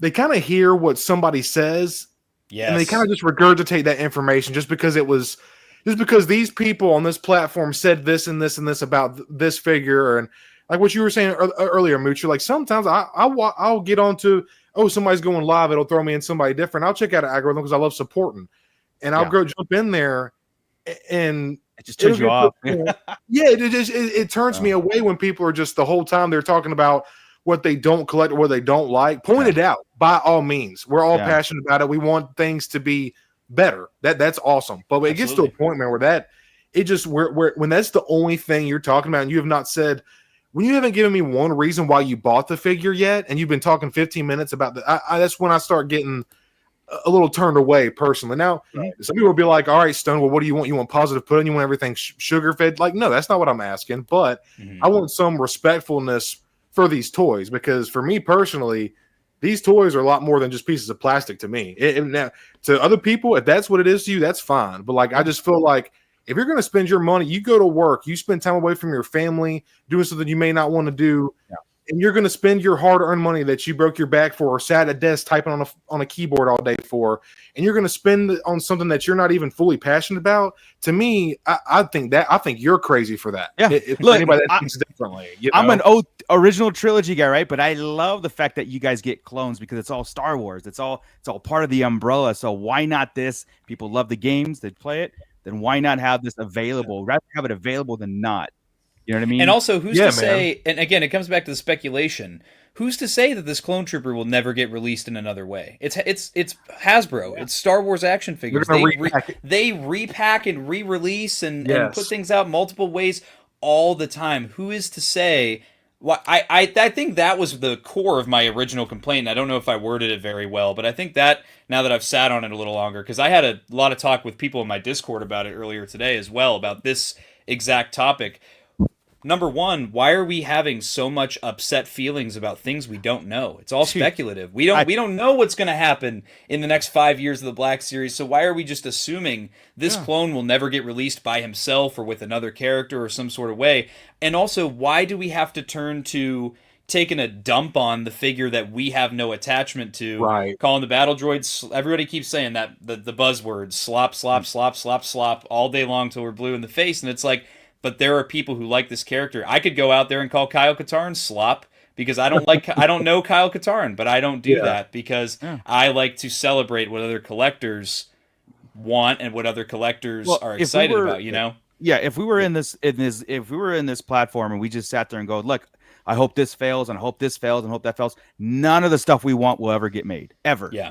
So if this is successful, what does that hurt you? Nothing. Mm-hmm.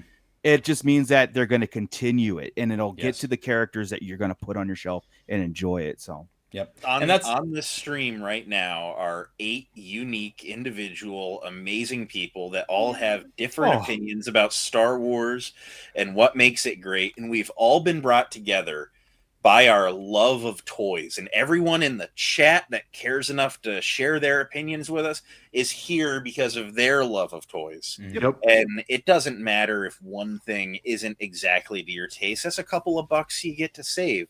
And I mean, like with Stoned Mando on, I mean, just the positivity side, you know, it's, you like what you like, and why get hung up on what you don't like? You can talk about what you don't like till you're blue in the face, and all you are is feeling upset when you're done because there's nothing for you. And now you've wasted all this time on it. And you know, there's other creators out there that haven't bought a figure in over a year, but they're a Black Series YouTuber because they say slop, slop, slop on every single reveal. Yep. And it's like, why is this what you're spending your time doing? You're choosing to live a miserable life. So you know what? I mean, do it for the love of the toys, you know, like Tommy's saying with Kyle Katarn. I got no attachment. I'm going to go play the game because I'm curious. If there's enough people that think that Kyle Katarn should be made into a figure, I'm going to go download a 20-year-old game, you know, get it for $2 on Steam or whatever, play it, have some fun with it. Maybe I'll want them, maybe I won't. But I'm not sitting here saying you're dumb and wrong for wanting something just because it doesn't match my personal opinions. Yeah, man. You know, it's just, you know what? If I don't like Kyle Katarn, I'm just not going to talk to you about Kyle Katarn. We're going to talk about that sick Quinlan Voss, about this awesome Coruscant Guard clone. It doesn't need to be this non-stop negativity, you know, and you don't got to put your head in the sand about it either. If there's something wrong, call it out. Absolutely. But it is just so much crossing your arms and throwing a temper tantrum over toys. Mm-hmm. It's not an escape. You're supposed to feel happy about it, you know? Yep. If it's not Star for Wars you, toys. talk about the But one you don't that get clicks. You don't get the clicks. Yes. Yeah, dude, that's a big is. thing with content too. Yeah, dude. Crack the code. Negativity sells, dude. Yeah. People love I have to hate to. shit. I have to stay in the lane because that's what feeds me. You know, even though Yeah. it's my soul. I feel like we just had therapy time with Yeah. hybrid telling us what the meaning of life is, right? I've been working on myself this year. What can I say? I'm trying not to be such a negative pain in the ass, but dude, I mean, Moocher, I ain't watched an OT movie in a couple of years. You know what? Maybe we'll just talk about how much we love our barbers instead, and that's just fine, brother. I won't lie. I was watching the original trilogy the other day for like the first time in 10 years. I won't lie. I've been feeling 10 years. I have been. Yeah.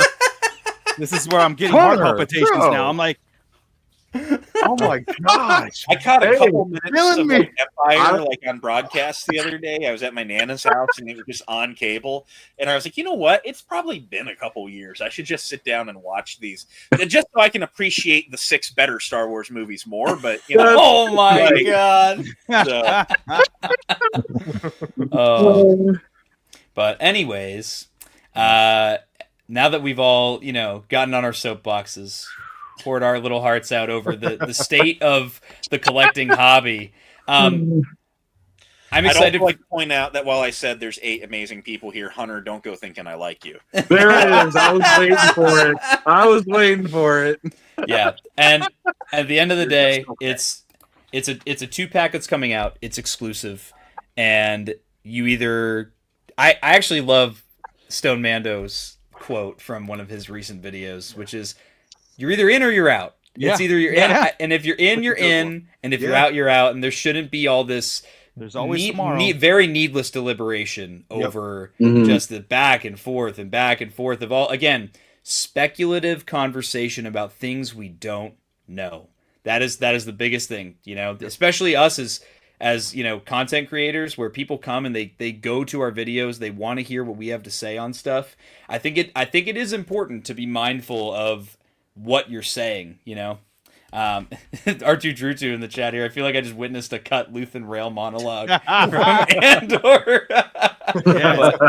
That's I think where we can all come to common ground, by the set or not.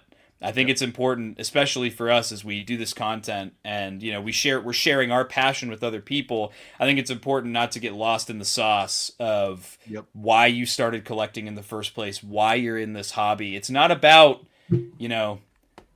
I mean, maybe it is about the numbers game for you, and you just you care more about the algorithm than you do about the passion for the hobby. But I like to think that everybody here makes videos and spends so much time on what they do because we're all so passionate about it. I've got time for that. I just got to just do it and pop on and what drives me honestly is like with the chat. You know what I mean? Like when they're into it and they're going back and forth. I feel like we're just in a room, just kind of like just living and having fun because there's just way too many other problems out there.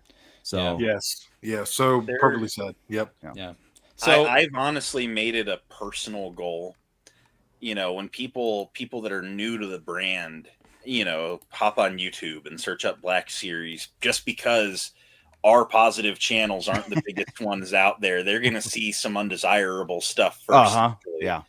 And it's my personal goal. I'm on the grind. I have 9 videos uploaded pending. I'm doing a daily upload for the rest of forever now. Beautiful. So the goal is, it's never been about the numbers.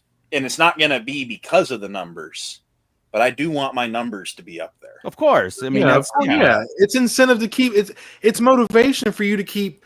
I want to be the biggest Black Series YouTuber so other people aren't.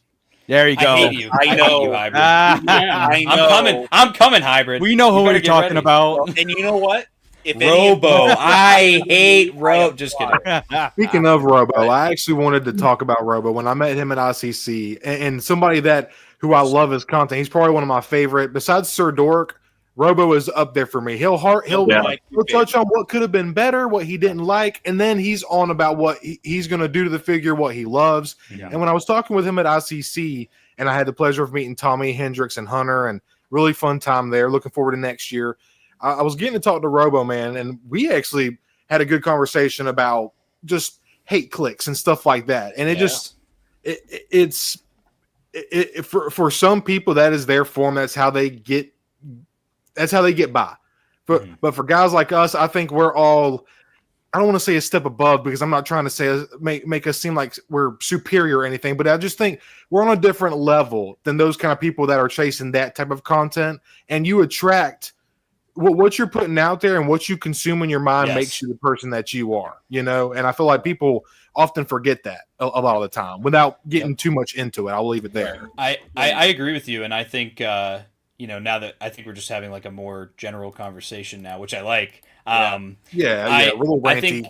I think no, not at all. I think it's just us kind of sharing our perspectives on this stuff, and I think it's a unique perspective when you are making the videos. I mean, I know Stoned, you and I have talked about it privately. Like, I have too much going on in my real life that makes me upset, makes me frustrated, makes me, this is my getaway. This is something that I want to share my passion with. And I think that it just comes from, a different level of life background. I think if you are so obsessed with the drama of action figure YouTube and you want to make sure that you let people know how upset you are about the latest action figure release, and that's what you're focused on and that's what you're trying to promote, I think it just comes from a place of you haven't really experienced rock bottom or real life or experienced terrible, awful things in the real world. So you're taking that energy and you're putting it into, I need to find a problem to keep my brain occupied. I don't have enough going on in the real world. I mean, most people that watch me know what I do for a living, and I can tell you after a long 8-hour day, it's walking into this room, sitting down and reviewing an action figure. That is my way that I get to unwind and enjoy myself. Or playing Xbox and listening to Hunter and Shelf Life destroy my little brother in Helldivers. So that's what. Oh my gosh! When I'm scrolling on YouTube and I see a thumbnail of a really good new Black series, and the thumbnail says "slopper mid" with a puking emoji, I roll my emojis. I click those 3 dots next to it, and I say, "Do not show me this channel again." And you hit report for nudity. It's just not the toy energy. Wait, it's not the toy energy I need in my day-to-day life. Like Tommy said, you get home from work. I work in a general type of trade thing. I come home covered in the nastiest stuff, and I take my shower, and I'm excited. You take showers? What's that? On the porch. So you should join me for one. It'd be great. Hey, content. I mean, you got to clean up. You got to open that Amazon box. You got to have some fun with that new toy. If there's not an Amazon box on the porch, man, just go pick up one of your recent pickups off the table and pose it a little bit and have some fun. And think about your good times watching that movie or show with your friends or whatever, and just run with it. It's escapism. It makes you feel good. If it doesn't make you feel good, I've generally said there's not a wrong way to collect toys, but if it doesn't make you feel good, you are doing it. That's the wrong way. Yeah. Yeah, absolutely. I would agree with that 100%. Yeah. If you're not getting joy out of it, then definitely you should reconsider maybe picking a different line, maybe a different scale, maybe a different hobby. Try some gardening. Try gardening or something. Shelf with the joy toy. Speaking of joy, these brought me a lot of joy. Yeah. Especially the one I got on Amazon that was invisible because someone that was ridiculous. Anyway, the empty box that you got. Yeah, so we'll move on. Hendrix has been playing the quiet game for the last 2.5 hours. Come on, we got to get to something. I was literally going to say, I can just imagine Hendrix and will these guys shut up? Can we get the hot toys? So here we go. Hendrix, talk to us. What do we have? This is our 4th Anakin release from Revenge of the Sith this year. Hendrix, you're our resident Hot Toys expert. So let's hear your thoughts on what's going on with this Anakin release. Yeah, I mean this was inevitable. The Celebration exclusive Anakin never came to Sideshow, so we were kind of just debating whether they would do an artisan or if the sculpted was just going to be it. But like I said, it was inevitable. It is a little bit interesting with some of the choices they made with this one, but the base is reuse actually from the old original Darkside Anakin. So the sculpted Anakin has a different lava base, which is very interesting in my opinion. This one comes with the robe. and the more Revenge of the Sith accurate eyes, as the Celebration one has more Ahsoka kind of orangish eyes. These are more like that Revenge of the Sith yellow. So a lot of people are happy about that. But yeah, like I said, this was inevitable. It's a Sideshow exclusive, so it'll be pretty limited along with the other Artisan Anakins. But yeah, exciting. Cool for a lot of people that missed out on those other Artisan Anakins. It's just another shot for people to get one in the collection. And I think the other cool thing about this is similar to the Duels and Vader, the price for this has skyrocketed up to like the thousands of dollars. And so this is definitely great for folks who missed out or you couldn't even get it because it didn't come to Sideshow, like Hendrix said. Yep. And now, what do you think, Hendrix, the fact that they reused the old base for the sculpted Anakin, but this one, they're like, hey, we got a brand new one for you. It lights up too. More incentive to buy. So this one actually is the old base. The new base is with the sculpted. But you know, it's different. This is all one piece and it lights up. The eyes light up, whereas the one that came with the sculpted doesn't light up at all. And it's a different sculpt entirely. It's actually separate from the like lava piece. So kind of interesting they went that way. I'd assume this one is updated in some way with the USB cable instead of batteries. But yeah, just it was a weird choice. I don't really know why they would have done it other than, oh, it's Artisan, it's got to have a light up base, where the sculpted, it's like, oh, it doesn't light up. That's the only reason I could think of. Yeah. Yeah. Yeah. I think I saw Tommy bring up a comment earlier about, and I have a couple hot toys. I only have like 4 or 5 of characters that I'm very attached to, but I will say, as somebody, that's right, Avix, not a fan of the Artisan. I will say it looks good, but for somebody, to me, that's a more novice hot toys guy. Hey, what's up, sci-fi dude? Hope you're doing well, man. The wool implanted hair is a little bit more, and I've talked to Hendrix about this in our little group chat before. Talked to him and Cook. It's very intimidating to somebody like me who's a more casual hot toys collector. So I feel like when they did the sculpted one, that a lot of people I saw a lot of people actually happy about that, because just the wool hair, it's just, you got to brush, you got to make sure it's styled. And I know Hendrix, your review, it does have like a little bit of a wax supply, so it kind of holds its shape. So I know that probably helps a lot. Yeah, it really is. It's essentially sculpted hair that can get messed up if you mess with it too much. Yeah. If you don't touch the head sculpt, it's staying how it came out of the box. Yeah. But I've definitely seen some people that go crazy with the posing, and you can just see that they've touched the head sculpt a lot, and the hair gets messy. And in my opinion, that's your own risk of getting, this type of figure. Absolutely. I think other companies were doing it, and I think Hot Toys just jumped on the train. Like I've said in a few of my videos now, I don't think that this needs to be like the new normal. Mm-hmm. I was just as excited for the sculpted Anakin as I was for the Artisans because of that reason. I don't really touch my Artisan Anakin. I want an Anakin that I can really pose around on the shelf. So that's why I was super excited for the sculpted version. But I will say the rooted hair, like in person, it does just add that next level of realism that is just unmatched.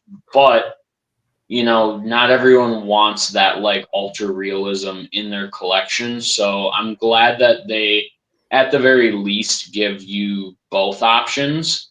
Yeah. Now, I'm sure we'll talk about the Obi-Wan a little bit later, but that is a little bit different. But I'll touch on that when we get to that one, I guess. Now, did you pre-order this one, Hendrix? Sorry, did you pre-order the sculpted? Yes. I actually am getting 2 of the sculpted for both those swap out eye looks, and I'm actually gonna use the second pair of Sith eyes to put in my Celebration exclusive Anakin to make it basically this release. I have the original Dark Side Anakin, so I can just use that base and basically make this figure without having to buy this exact figure. Gotcha. Now, being that they're the sculpted and this one have 2 different completely separate head sculpts, did you have a preference since you're getting both? So it's actually the same exact head sculpt. It's just painted a little bit differently. And then obviously this one has the hair. But yeah, surprisingly, they're the same head sculpt. They look completely different because this one's painted a little bit. Yeah, this one's painted a little bit more pale. But I talked about it in my video. I think it's crazy how like paint can just make something look completely different. Mm-hmm. Definitely. Yeah. I picked up the sculpted one, and so I felt like this was an easy pass for me, honestly, because the sculpted one also comes with the lava droid. Right. I was like, yeah, that's the only one that I want, because I'm very cautious about artisan figures as well. I don't own any, but I've talked to Hendrix pretty extensively about it, and if you're not touching it, it looks good and it holds up over time. But like Hendrix was saying, if you pose the figures, I see that it gets frizzy over time, and because every time you touch it, it's losing more of that product that's in the hair. So it's like damned if you do, damned if you don't. Like if you never touch it, you don't get to really pose it and enjoy the figure. But if you're posing it a bunch, you lose the effect of the rooted hair. But in the case of does anyone have anything else to say on this before we move on to the next one? I was just gonna say I'm jealous this one comes with a cloak and the other one doesn't. Yeah. That's this is the only one so far out of the 4, right? Or Hendrix, did one of the artisan ones come with it? All of the artisan ones have come with the cloak. Okay. So. Okay. And that is pleather, not leather, right? Or am I wrong? Yeah, that's pleather. Okay. See, and that's one more thing that I think is crazy for like the artisan version. Like it's Hot Toys is damn cream of the crop of collector, of collectibles. It's kind of crazy. And then I was talking to Jacob about this a couple months ago or weeks ago, how one of the Terminators, it's got the full leather jacket. So it's just, it's crazy how they kind of didn't do that, didn't use the more quality material for something like this. But then again, I guess the pleather does its job, and as long as you're keeping it in the right conditions, it's not going to flake, yada yada. But that's really all else I had to say. Looks good. Yeah, I'm really personally hesitant on the artisan. Even if you keep your hands off, which a figure that you should be super delicate with posing is kind of a turnoff to me. But, even if your hands off, even if you don't touch it, there's natural humidity in the air, even if you have climate controlling, Absolutely, man. I'm just afraid that, you're going to spend $300 on a figure, and a few years down the road, it's going to look like a frizzy Goodwill Barbie doll. Yeah. And it's like, it looks good now, but I mean, like, the sculpted hair also looks like so good that just you're not really losing out if you just choose not to take the risk. I kind of want to see the long game on this. I kind of want to look back on this in 2030 and see what these are looking like, seeing if there's a bunch of really crappy looking fluffy haired Anakins on eBay that can't get rid of. Dude, like those old sideshows that just have straight hair. It's not even curled. Yeah. It's just straight. Dude. It's just the fact that you can't even really handle it to pose it, and not that you're reposing them every day, but still, it's you got to be man, am I going to take that gamble? Am I going to get a third new pose on the shelf with this guy? So I don't know. I personally, I did pre-order the sculpted hair. Nice. Yeah, and Hot Toys does such a good job at sculpted hair. It's oh yeah, sure. I mean, the best ever, probably. Yeah.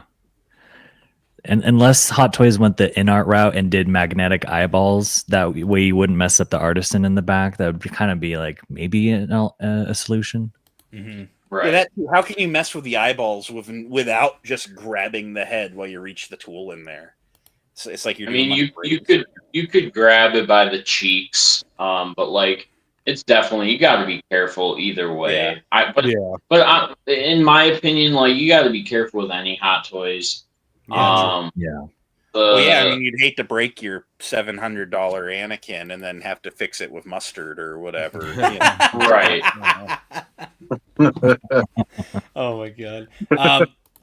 So speaking of rooted hair, I did kind of have to get over my caution toward rooted hair because the other Star Wars reveal this month for Hot Toys, well, I guess there's two technically, but one of them was the Mustafar Obi-Wan Kenobi. Now, this is the first Obi-Wan Kenobi from Revenge of the Sith that's been released, and I'm sure that there will be another one that is not so scene specific, but we do have Obi-Wan here. You'll notice just the fringe on the front of the hair is sculpted. The rest of, just this is rooted. The rest of the head sculpt is sculpted hair. So it's like the first kind of hybrid hair that we've seen and thank you, Hybrid, for donating your hair for this figure. But it's got the singed robes. It's got the big base like the Black Series SDCC set has. And I did end up pre-ordering this because I got the Anakin and I want to display the Anakin with the lava droid. So I was like, yeah, this is the version of Obi-Wan that I would want. Yep. And this is the part that complements the other figure. So I think they look great together. I love the sculpted hair Anakin in the promo pics with him here. And obviously he comes with all the bells and whistles, bunch of swappable hands. You got the light up lightsaber blade there. Hendrix, fill us in. I feel like there's some controversy on this one. A lot of people have a lot of opinions on A, the head sculpt of the Obi-Wan, and B, it's like Clone Wars Obi-Wan, honestly. The mixing of the rooted hair with the sculpted hair. Yeah, so this is the Clone Wars Obi-Wan sculpt. It is the same sculpt that came on the Clone Wars armor Obi-Wan and the Mandalorian disguise Obi-Wan. The only difference, obviously, being it's painted slightly different, but it also has that fringe piece, which is the first time that Hot Toys is doing kind of this mix of sculpted and artisan. Another company called InArt did a Henry Cavill Superman that kind of did this. But it was just like that curl. Just the Superman curl was artisan. So this is definitely. I wish they would have went one or the other. There will be a clean because this is very heavily battle damage. This is Mustafar specific. There will be a fully sculpted that is just straight reuse of the Clone Wars head sculpt. That was actually teased in the General Grievous promo pics. So that one will definitely come out, and it'll just be like the clean hairstyle, just literally exactly the same as the Clone Wars head sculpt. But I don't think that won't probably come with the base at all. Stuff like that this directly complements the sculpted Anakin, which is again interesting that they didn't go fully sculpted for this, which I think they could have. I mean, I don't really see a real reason, except for the fact that maybe they didn't want to go fully artisan, so they kind of did it in a way where this could go with your artisan Anakin or your sculpted. You know, it's kind of both. They're not going to do a fully artisan Obi-Wan, so they kind of gave the collectors best of both worlds. Obviously there's concern with like them not being able to blend this. Like, what if we get this in hand and the sheen or the color of the sculpted hair just does not match the fringe? but I think Hot Toys, obviously, they know this is a risky move for such a beloved character. You know, this would be different if it was like a Padme figure or something a little less desirable. But this is Obi-Wan. This directly complements the Anakin. Mm-hmm. Everyone's hyped about the bases. Just these two figures are all the talk right now. So yeah. I think they know what they're doing. I have confidence. You know, maybe I'll eat my words, but I don't think they've really messed up an artisan figure yet. So I have confidence that this will look good. And like I said, if they put plenty of product, so this fringe will stay exactly how it looks, and you don't have that concern of touching the head sculpt. You can still touch this head sculpt, just touch it in the spots that's sculpted. So you realistically never have to touch that fringe, even if you want to move the eyes or pose the head sculpt around. That will always stay, you know, where it's supposed to be. Yeah, just to address Avix's comment here, do you think they'll change it before they release it? I've heard a lot of Hot Toys doing that in the past. This is something where I think this was a design choice. I don't think they're going to double back on a design choice. Whereas with, like you're talking about, Hendrix and I were talking about this, when Savaggio Press first got revealed for Hot Toys, he did not have the wrappings around his droid arm that he was supposed to have. So about a month or two after the initial reveal, Hot Toys came back and they showed, hey, we updated the design so the final product will have the wrappings around the droid arm like it's supposed to have. And they also changed the teeth, right? I'm not too sure. I think they changed like the teeth or something, like to make it look more like the show. But they'll do things like that when it's inaccurate. But what they won't do is when they make a design choice, like doing the wool hair with the sculpted hair.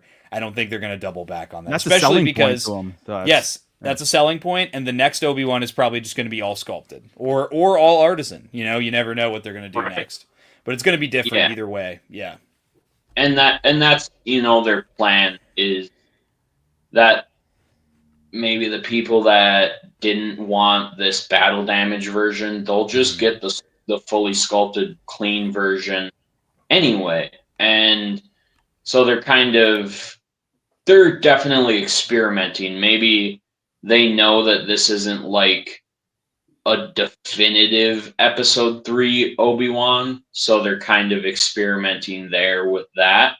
Right. I would assume more people might grab the clean version. It's just it offers more of a dynamic display rather than this battle damage version.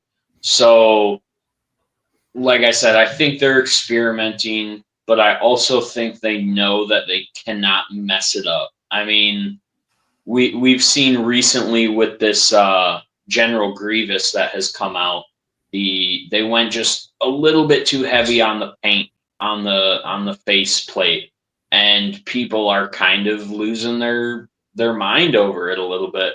And so Hot Toys is probably the best company overall with like listening to fans and taking criticisms. So they know that they gotta nail this.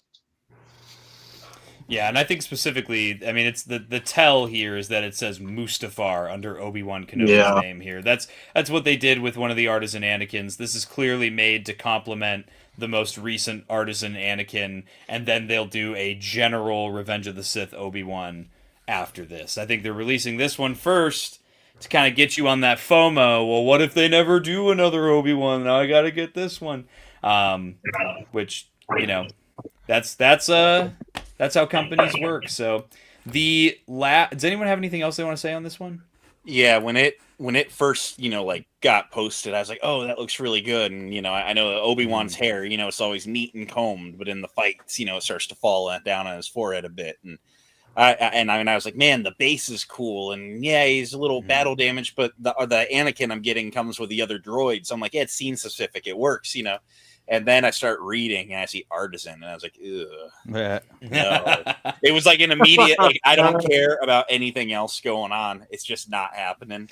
Yeah. And like, if it was like a sculpted hair, like the sculpted Anakin has a swappable fringe where you can just pull the front of the hair off and put an alternate on. And I was like, man, if they'd have done that, like, I'm here for it. So I'm kind of hopeful we get another Obi-Wan with this base that just doesn't have the experimental hair. They'll do it. They'll do another Obi-Wan. It just won't come with the base. I mean, or the same probably. It'll be like an Utapau base, or you know, the Jedi Temple, and then he'll come with the gauntlets for the Clone Wars look, or you know, something like that. Yeah. I mean, I flies home. There goes the chat. At that point, maybe I just won't put Anakin on the droid base. But yeah, who knows? So what I would do, hybrid, is I would just get this figure. You could do one of two ways. You could get this figure and go on 1/6 kit. They part out pieces, and you just buy a Clone Wars Obi-Wan head sculpt.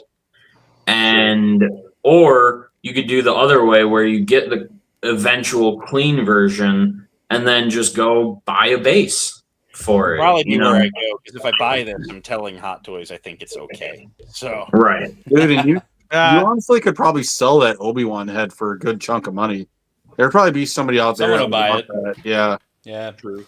Sell it for $700 million. A one-of-a-kind used with Ewan McGregor's real arm hair.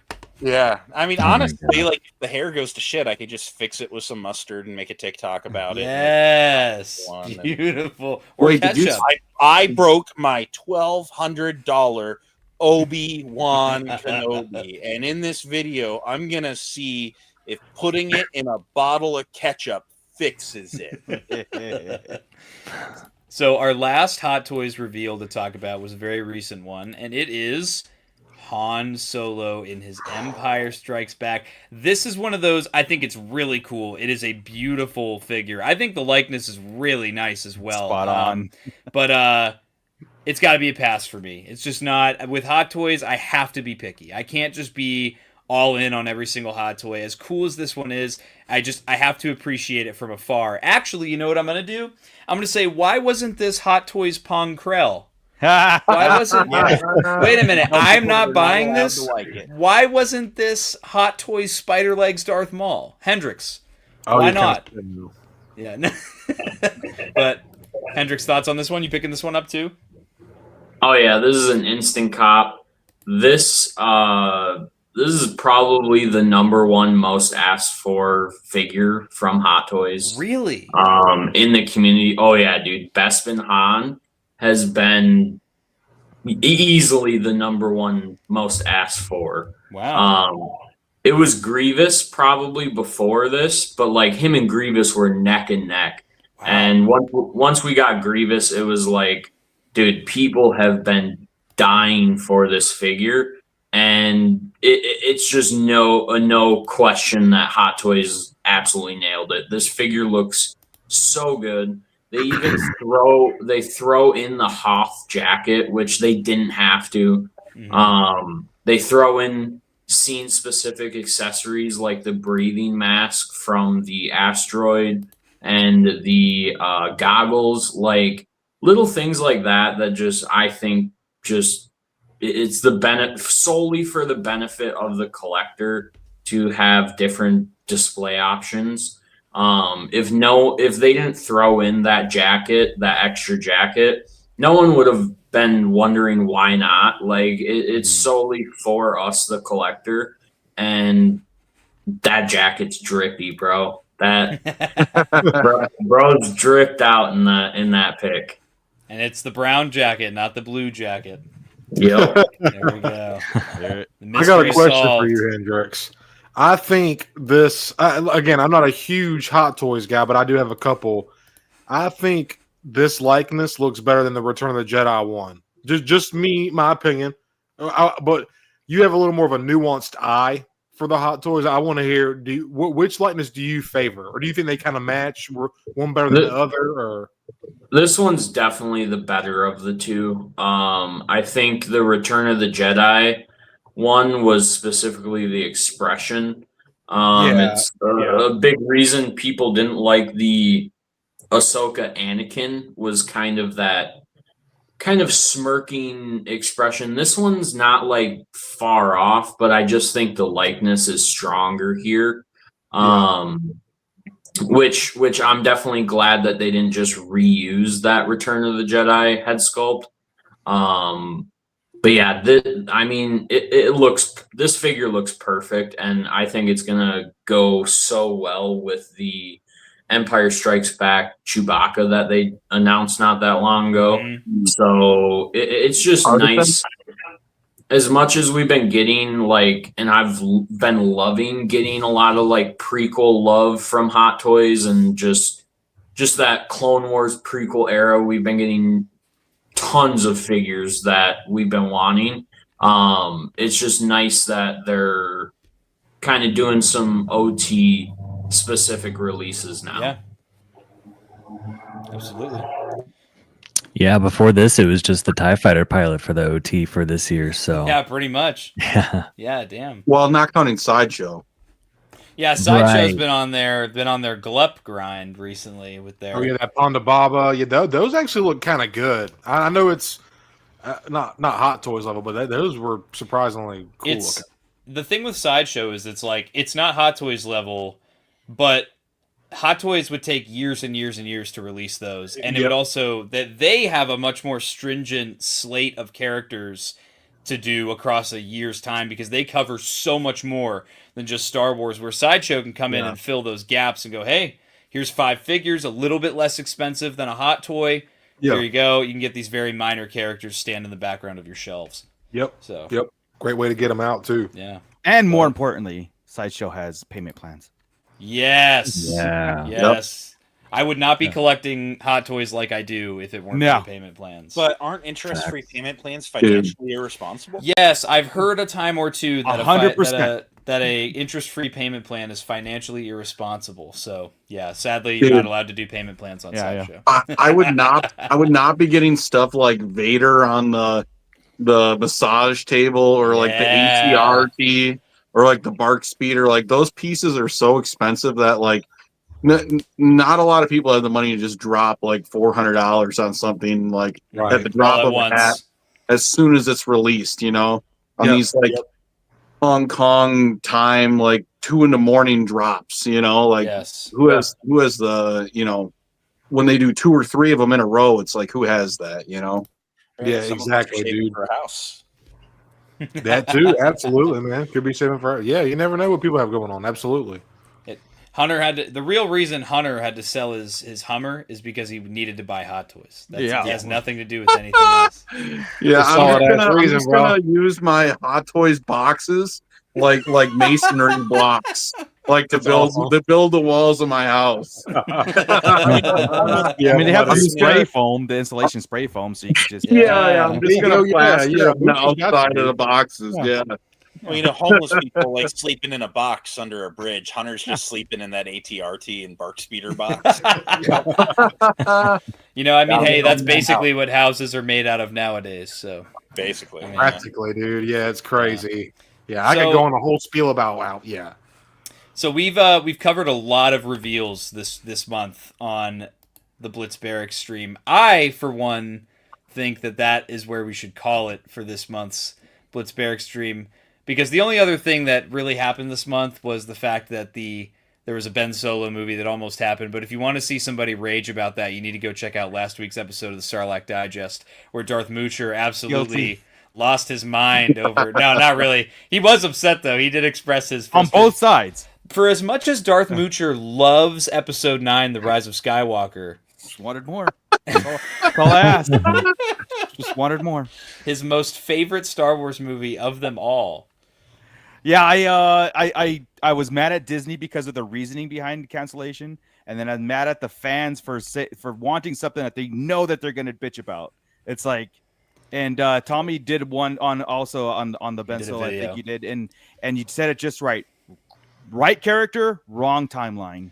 Yeah, I would have preferred a Ben Solo, a story of the lead up to the sequel trilogy. I want to see him and the Knights of Revan. Dude, talk about hot takes we did last month. Could you imagine a story where Ben Solo somehow is the first character in all of Star Wars who physically became one with the Force to just, but now he's back? Yeah. The fandom would be on its head. Yeah. Dude, we would never hear the end of it. I'm so glad that didn't happen. I would have preferred a making of, like, how did Ben Solo become Kylo Ren? That's a story. Missing elements that they still can, though, by the way. They still can do it. But let's plug in some holes. They always want to do comics and books for that stuff. Like, I'll be down for a movie or some, like, show or, you know, like, some Star Wars fans don't catch up and stay with the comics and books. Like, a lot of people have not read Dark Disciple, and that is a great freaking book. It is an awesome book, but I don't even know how to read. They have audio book. They don't need to anymore. Just have audio. So the comics are nice because at least somebody reads to me. AI can read it to you too. By the way. Oh yeah. AI. Hunter uses AI to catch up on the group chat. Dude, so that's right. That's right. That meta AI. The insane thing is everyone is demanding the return of the Ben Solo movie. If it had come out, if it had been pitched and Disney was like, do it, the response to episode 9 would have led to people boycotting it like they boycotted Solo. Another great Star Wars movie. That was my rage on both ends. It was like it could have the return of Ben Solo could be the greatest of all the Star Wars films, and people just wouldn't watch it because, well, she said Rey Skywalker at the end, so I got to just write the whole thing off. Like,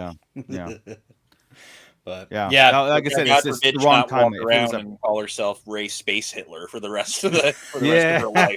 God forbid she not just pick a different name to give herself an easier run of it, but whatever.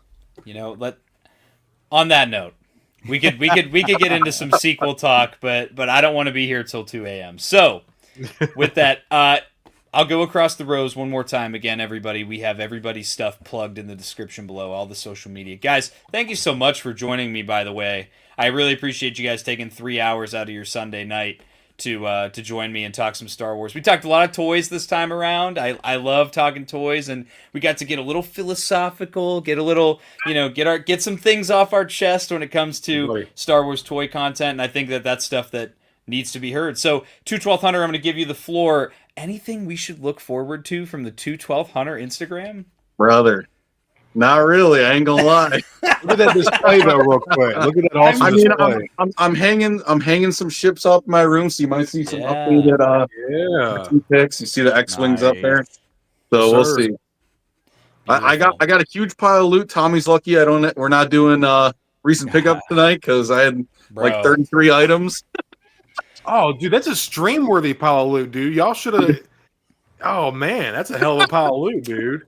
Oh, dude, I completely forgot. Thank you, James, for reminding me. I wanted to plug this real quick before the end of the stream. Let me grab them. Carbonites, as always, dropping some absolute heat. You need to go buy the 2 latest sets of Carbonites. You know why? Because it's from some peak Star Wars media, being one of my all-time favorites, the 2003 Clone Wars micro series. Check it out.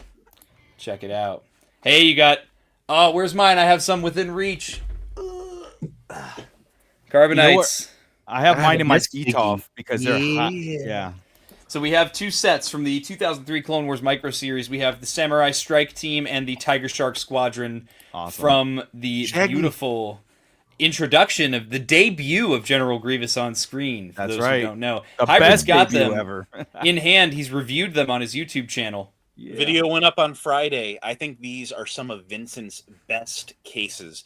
He does an amazing job. Carbonites has a little bit of a style to him. You have to when you adapt something to the cubic form. But the 03 Clone Wars animation style is unique too.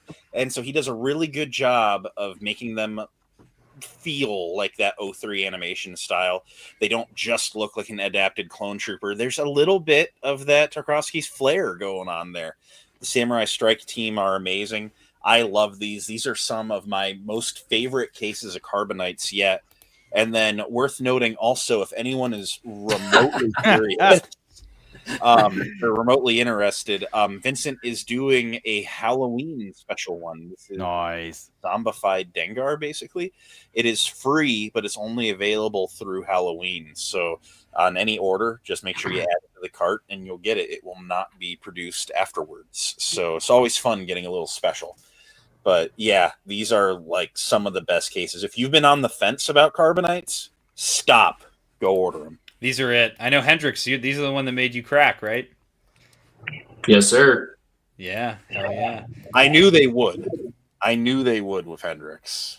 So yeah. A lot of people love 03 Clone Wars, man. There's a nostalgia there. Just like Tommy was talking about watching Clone Wars on Cartoon Network. That was where, dude, and then you couldn't pick what episode. You watched what was on TV then, you know? So, like, yeah, the nostalgia for 03 Clone Wars is there just as much as the 08 Clone Wars, you know? Mm-hmm. Yep. Yeah, absolutely. Well, especially that was the bridge between the two movies. We zoomed out what was zoomed in. What was it like? Well, no, zooming out of the war and then zooming in on the movie bookending. It was great. Yeah, it's about them basically kidnapping Palpatine, leading into the beginning of Revenge of the Sith. Absolutely, yeah. So make sure to go check out. You can go to the Carbonites website right now. Check them out on Instagram. You can get yourself some Carbonites. We will continue now with our end of show here. Hendrix, anything we're looking forward to on YouTube? Yeah, I just got a video dropping tomorrow talking about that Han Solo a little bit more from Hot Toys. And then Wednesday will be my General Grievous Hot Toys review. Probably my most anticipated figure yet. Cannot wait. That figure looks phenomenal. And it actually weighs enough to be a hot toy and be worthy of our purchase. It's like 8 pounds. Crazy. So yeah, cannot wait. Stay tuned. Hell yeah. Thank you, Hendrix. We'll do in whatever order these ended up in, because for some reason, whenever I make everybody small and then make everybody big, changes them around. Whatever. So, Cody, what you got coming on YouTube here? Yeah, so I'm actually I'm posting stuff every other day, whether it's topic videos or action figure reviews, live news, rumors, etc., etc. But I'm actually pretty excited. I got some Pokemon stuff that I'm going to be reviewing. I'm pretty excited about that. If you come to my channel, you're going to see more than just Star Wars. You're going to see Marvel, NECA, whatever. But what I'm most excited for, and what I would like everybody to really check out, is I have a CT Toys Daredevil coming Monday, and I'm really excited for that. I have a couple CT Toys already. They're a great company. They're doing good stuff. Whether you like bootlegs or whatever, some people hear bootleg and they think it's a bad word, bootleg, and you buy knockoffs, but knockoffs have come such a long way, man. And these CT Toys, if anybody's familiar with them, they know they do really good work. There's a couple things here and there, but that's with any figure or line you click. There's going to be things that could be better. It's just, it's just one of those things. But so be on the lookout for that. I'm very excited for that figure. And that's pretty much it. I want to thank Tommy for inviting us on. Appreciate you, dude, very much. I'm always down to talk toys, man. That is literally not to get too hey, what's up, dude? Not to get too mushy, but it's literally why I'm still on this planet. To be like the escapism of getting out of here sometimes, and you get to meet like-minded people, and it just enhances the hobby itself. And that's truly what collecting is about, So, but yeah, appreciate Tommy having me on, and check out the Stoned Mandalorian Stone Collector. I appreciate everybody. Thank you all. Nice. Absolutely. Next up, we got Shelf Life, and as he always says, don't subscribe to him. What the hell, man? You say this on every stream. Don't act like you've never said it. All right, zoom in. Can we zoom in? Light. Unsubscribe from Tommy. Done. You can subscribe to Cody too. Cody's chill.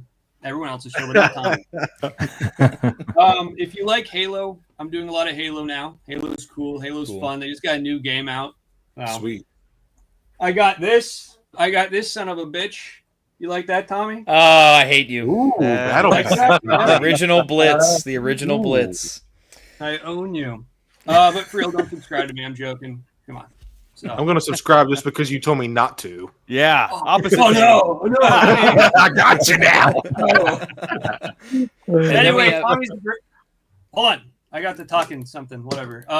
Subscribe to Tommy. Tommy's amazing. Everyone in here is amazing. Everyone in chat's amazing. Go Chargers.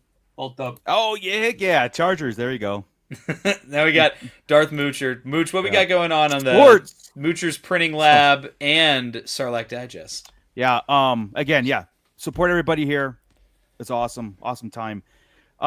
Tomorrow at the Sarlacc Digest, we're gonna do our toy chest and do everything that we talked about here, but a condensed version of it. And then sprinkle in some other toy talk and just theory crafting our own toy collections. And then on Wednesday, I had just gotten something from Scott Solo that it is a mind-blowing theory crafting for Wednesday, and you have to tune in to our show at 8:00 Pacific. So I'm sorry that it's so late for you guys on the East Coast. So replay crew is welcomed, and we're always interacting there. So our flagship show on Sarlacc Digest plus Moocher's 3D Printing Lab. That's where I just sit there and I 3D print droids, Halloween decorations, just go off on 3D printing. So if you want to find out more about that, I appreciate it. Yeah, that's it. Hell yeah. And then we have Star Wars Collective here. Yes, Okay, there we go. It worked now. What's going on, guys? Jacob, aka Star Wars Collective here. Thank you so much for having me on, Tommy. It's been a blast, and all of you fellas are great. This was so much fun. Chat, thanks for interacting.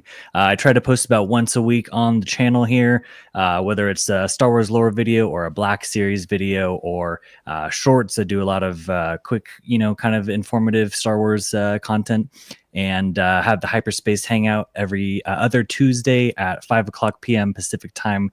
We'll be talking about, a lot of the Star Wars releases from here and always try to have a good time. And so, yeah, appreciate everyone for checking out the channel if you haven't already. Awesome. And then finally, we saved the worst for last. Hybrid toy reviews. And where's the director at right now? I see the other cat, but where's your director? The director is out patrolling the kitchen. It's past his dinner time, and he's rather pissed. And he will let me know about it. But yeah, I mean, I talked about it a little bit earlier. I'm trying to up my numbers. I'm trying to get the ball rolling here. Video every day for the foreseeable future. And just reviews, talking about toys, talking about new stuff, speculation, talking about old stuff, all sorts of Black Series love going on my channel. Doing a splash of Marvel Legends. I got the new Marvel Legends. Okay.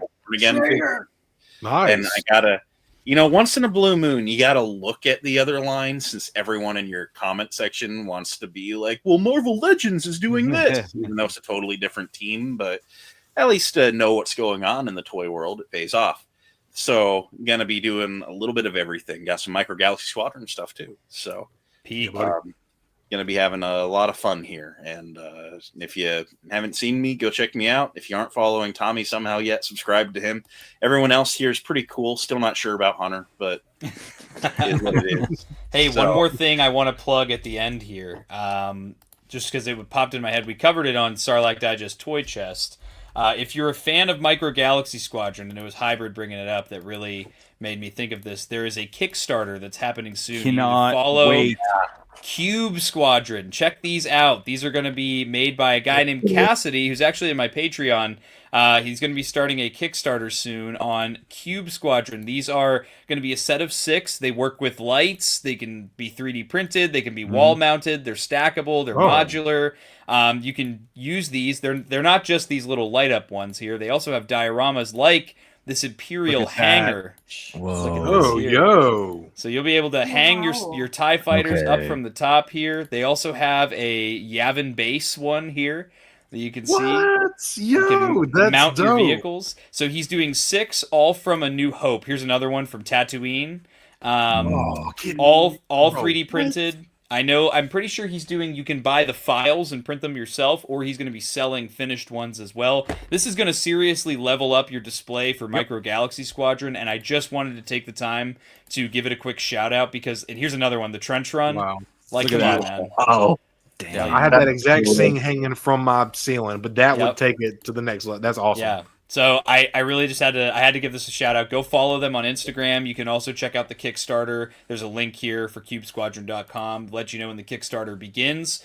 had to share that real quick because no, we're definitely having them on when the Kickstarter launches, and we are 100% on board. And especially me in 3D printing, it's like, come on, and all in on Micro Galaxy. It's just same. You can see it all behind me.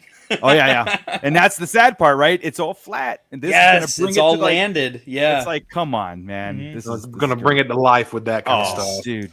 Yeah, so if it does well, he said he's going to move into some prequel trilogy stuff and other things like that. If it will do well, it we will make sure it will yeah. do well. Absolutely. Yeah. So with that, anybody have any closing remarks before we get out of here? Thank you, guys. It was good talking to all you guys. Thanks, chat. I always love doing this. Hell yeah, fucking toys, baby. Tommy, don't call me ever again. I hate you. I'm just kidding. Y'all are some of the best until tomorrow. of the toy community. Keep it positive. Love y'all. Thanks for the invite. And keep it nerdy, everybody. So with stealing Scott Solo's line there. But with that, guys, thanks for watching the Blitz Barracks. We'll catch you next month for the next one. And as always, may the Force be with you. Breaking off all units. Fire it with 1, 2, pick a target. Too many, Captain. Watch your stabilizer, Gold 6. Anybody cover me. I got 2 vultures on my tail. Gotta hold them here. Watch your left. I can't shake them. I'm hit. Where's our reinforcements?